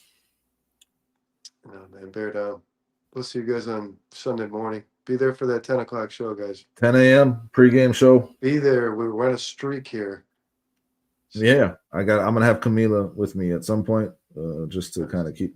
Yeah, we're on a five gamer right now, man. Yeah, keep it going. Yeah, for sure. Crush. All right. Listen, we love y'all.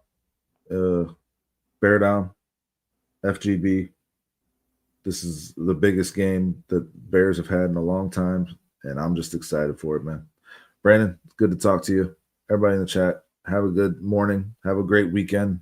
It's going to be a fun weekend when the Bears go up to Lambeau and beat the fucking Packers. Let's do it. Bear down. Bear down.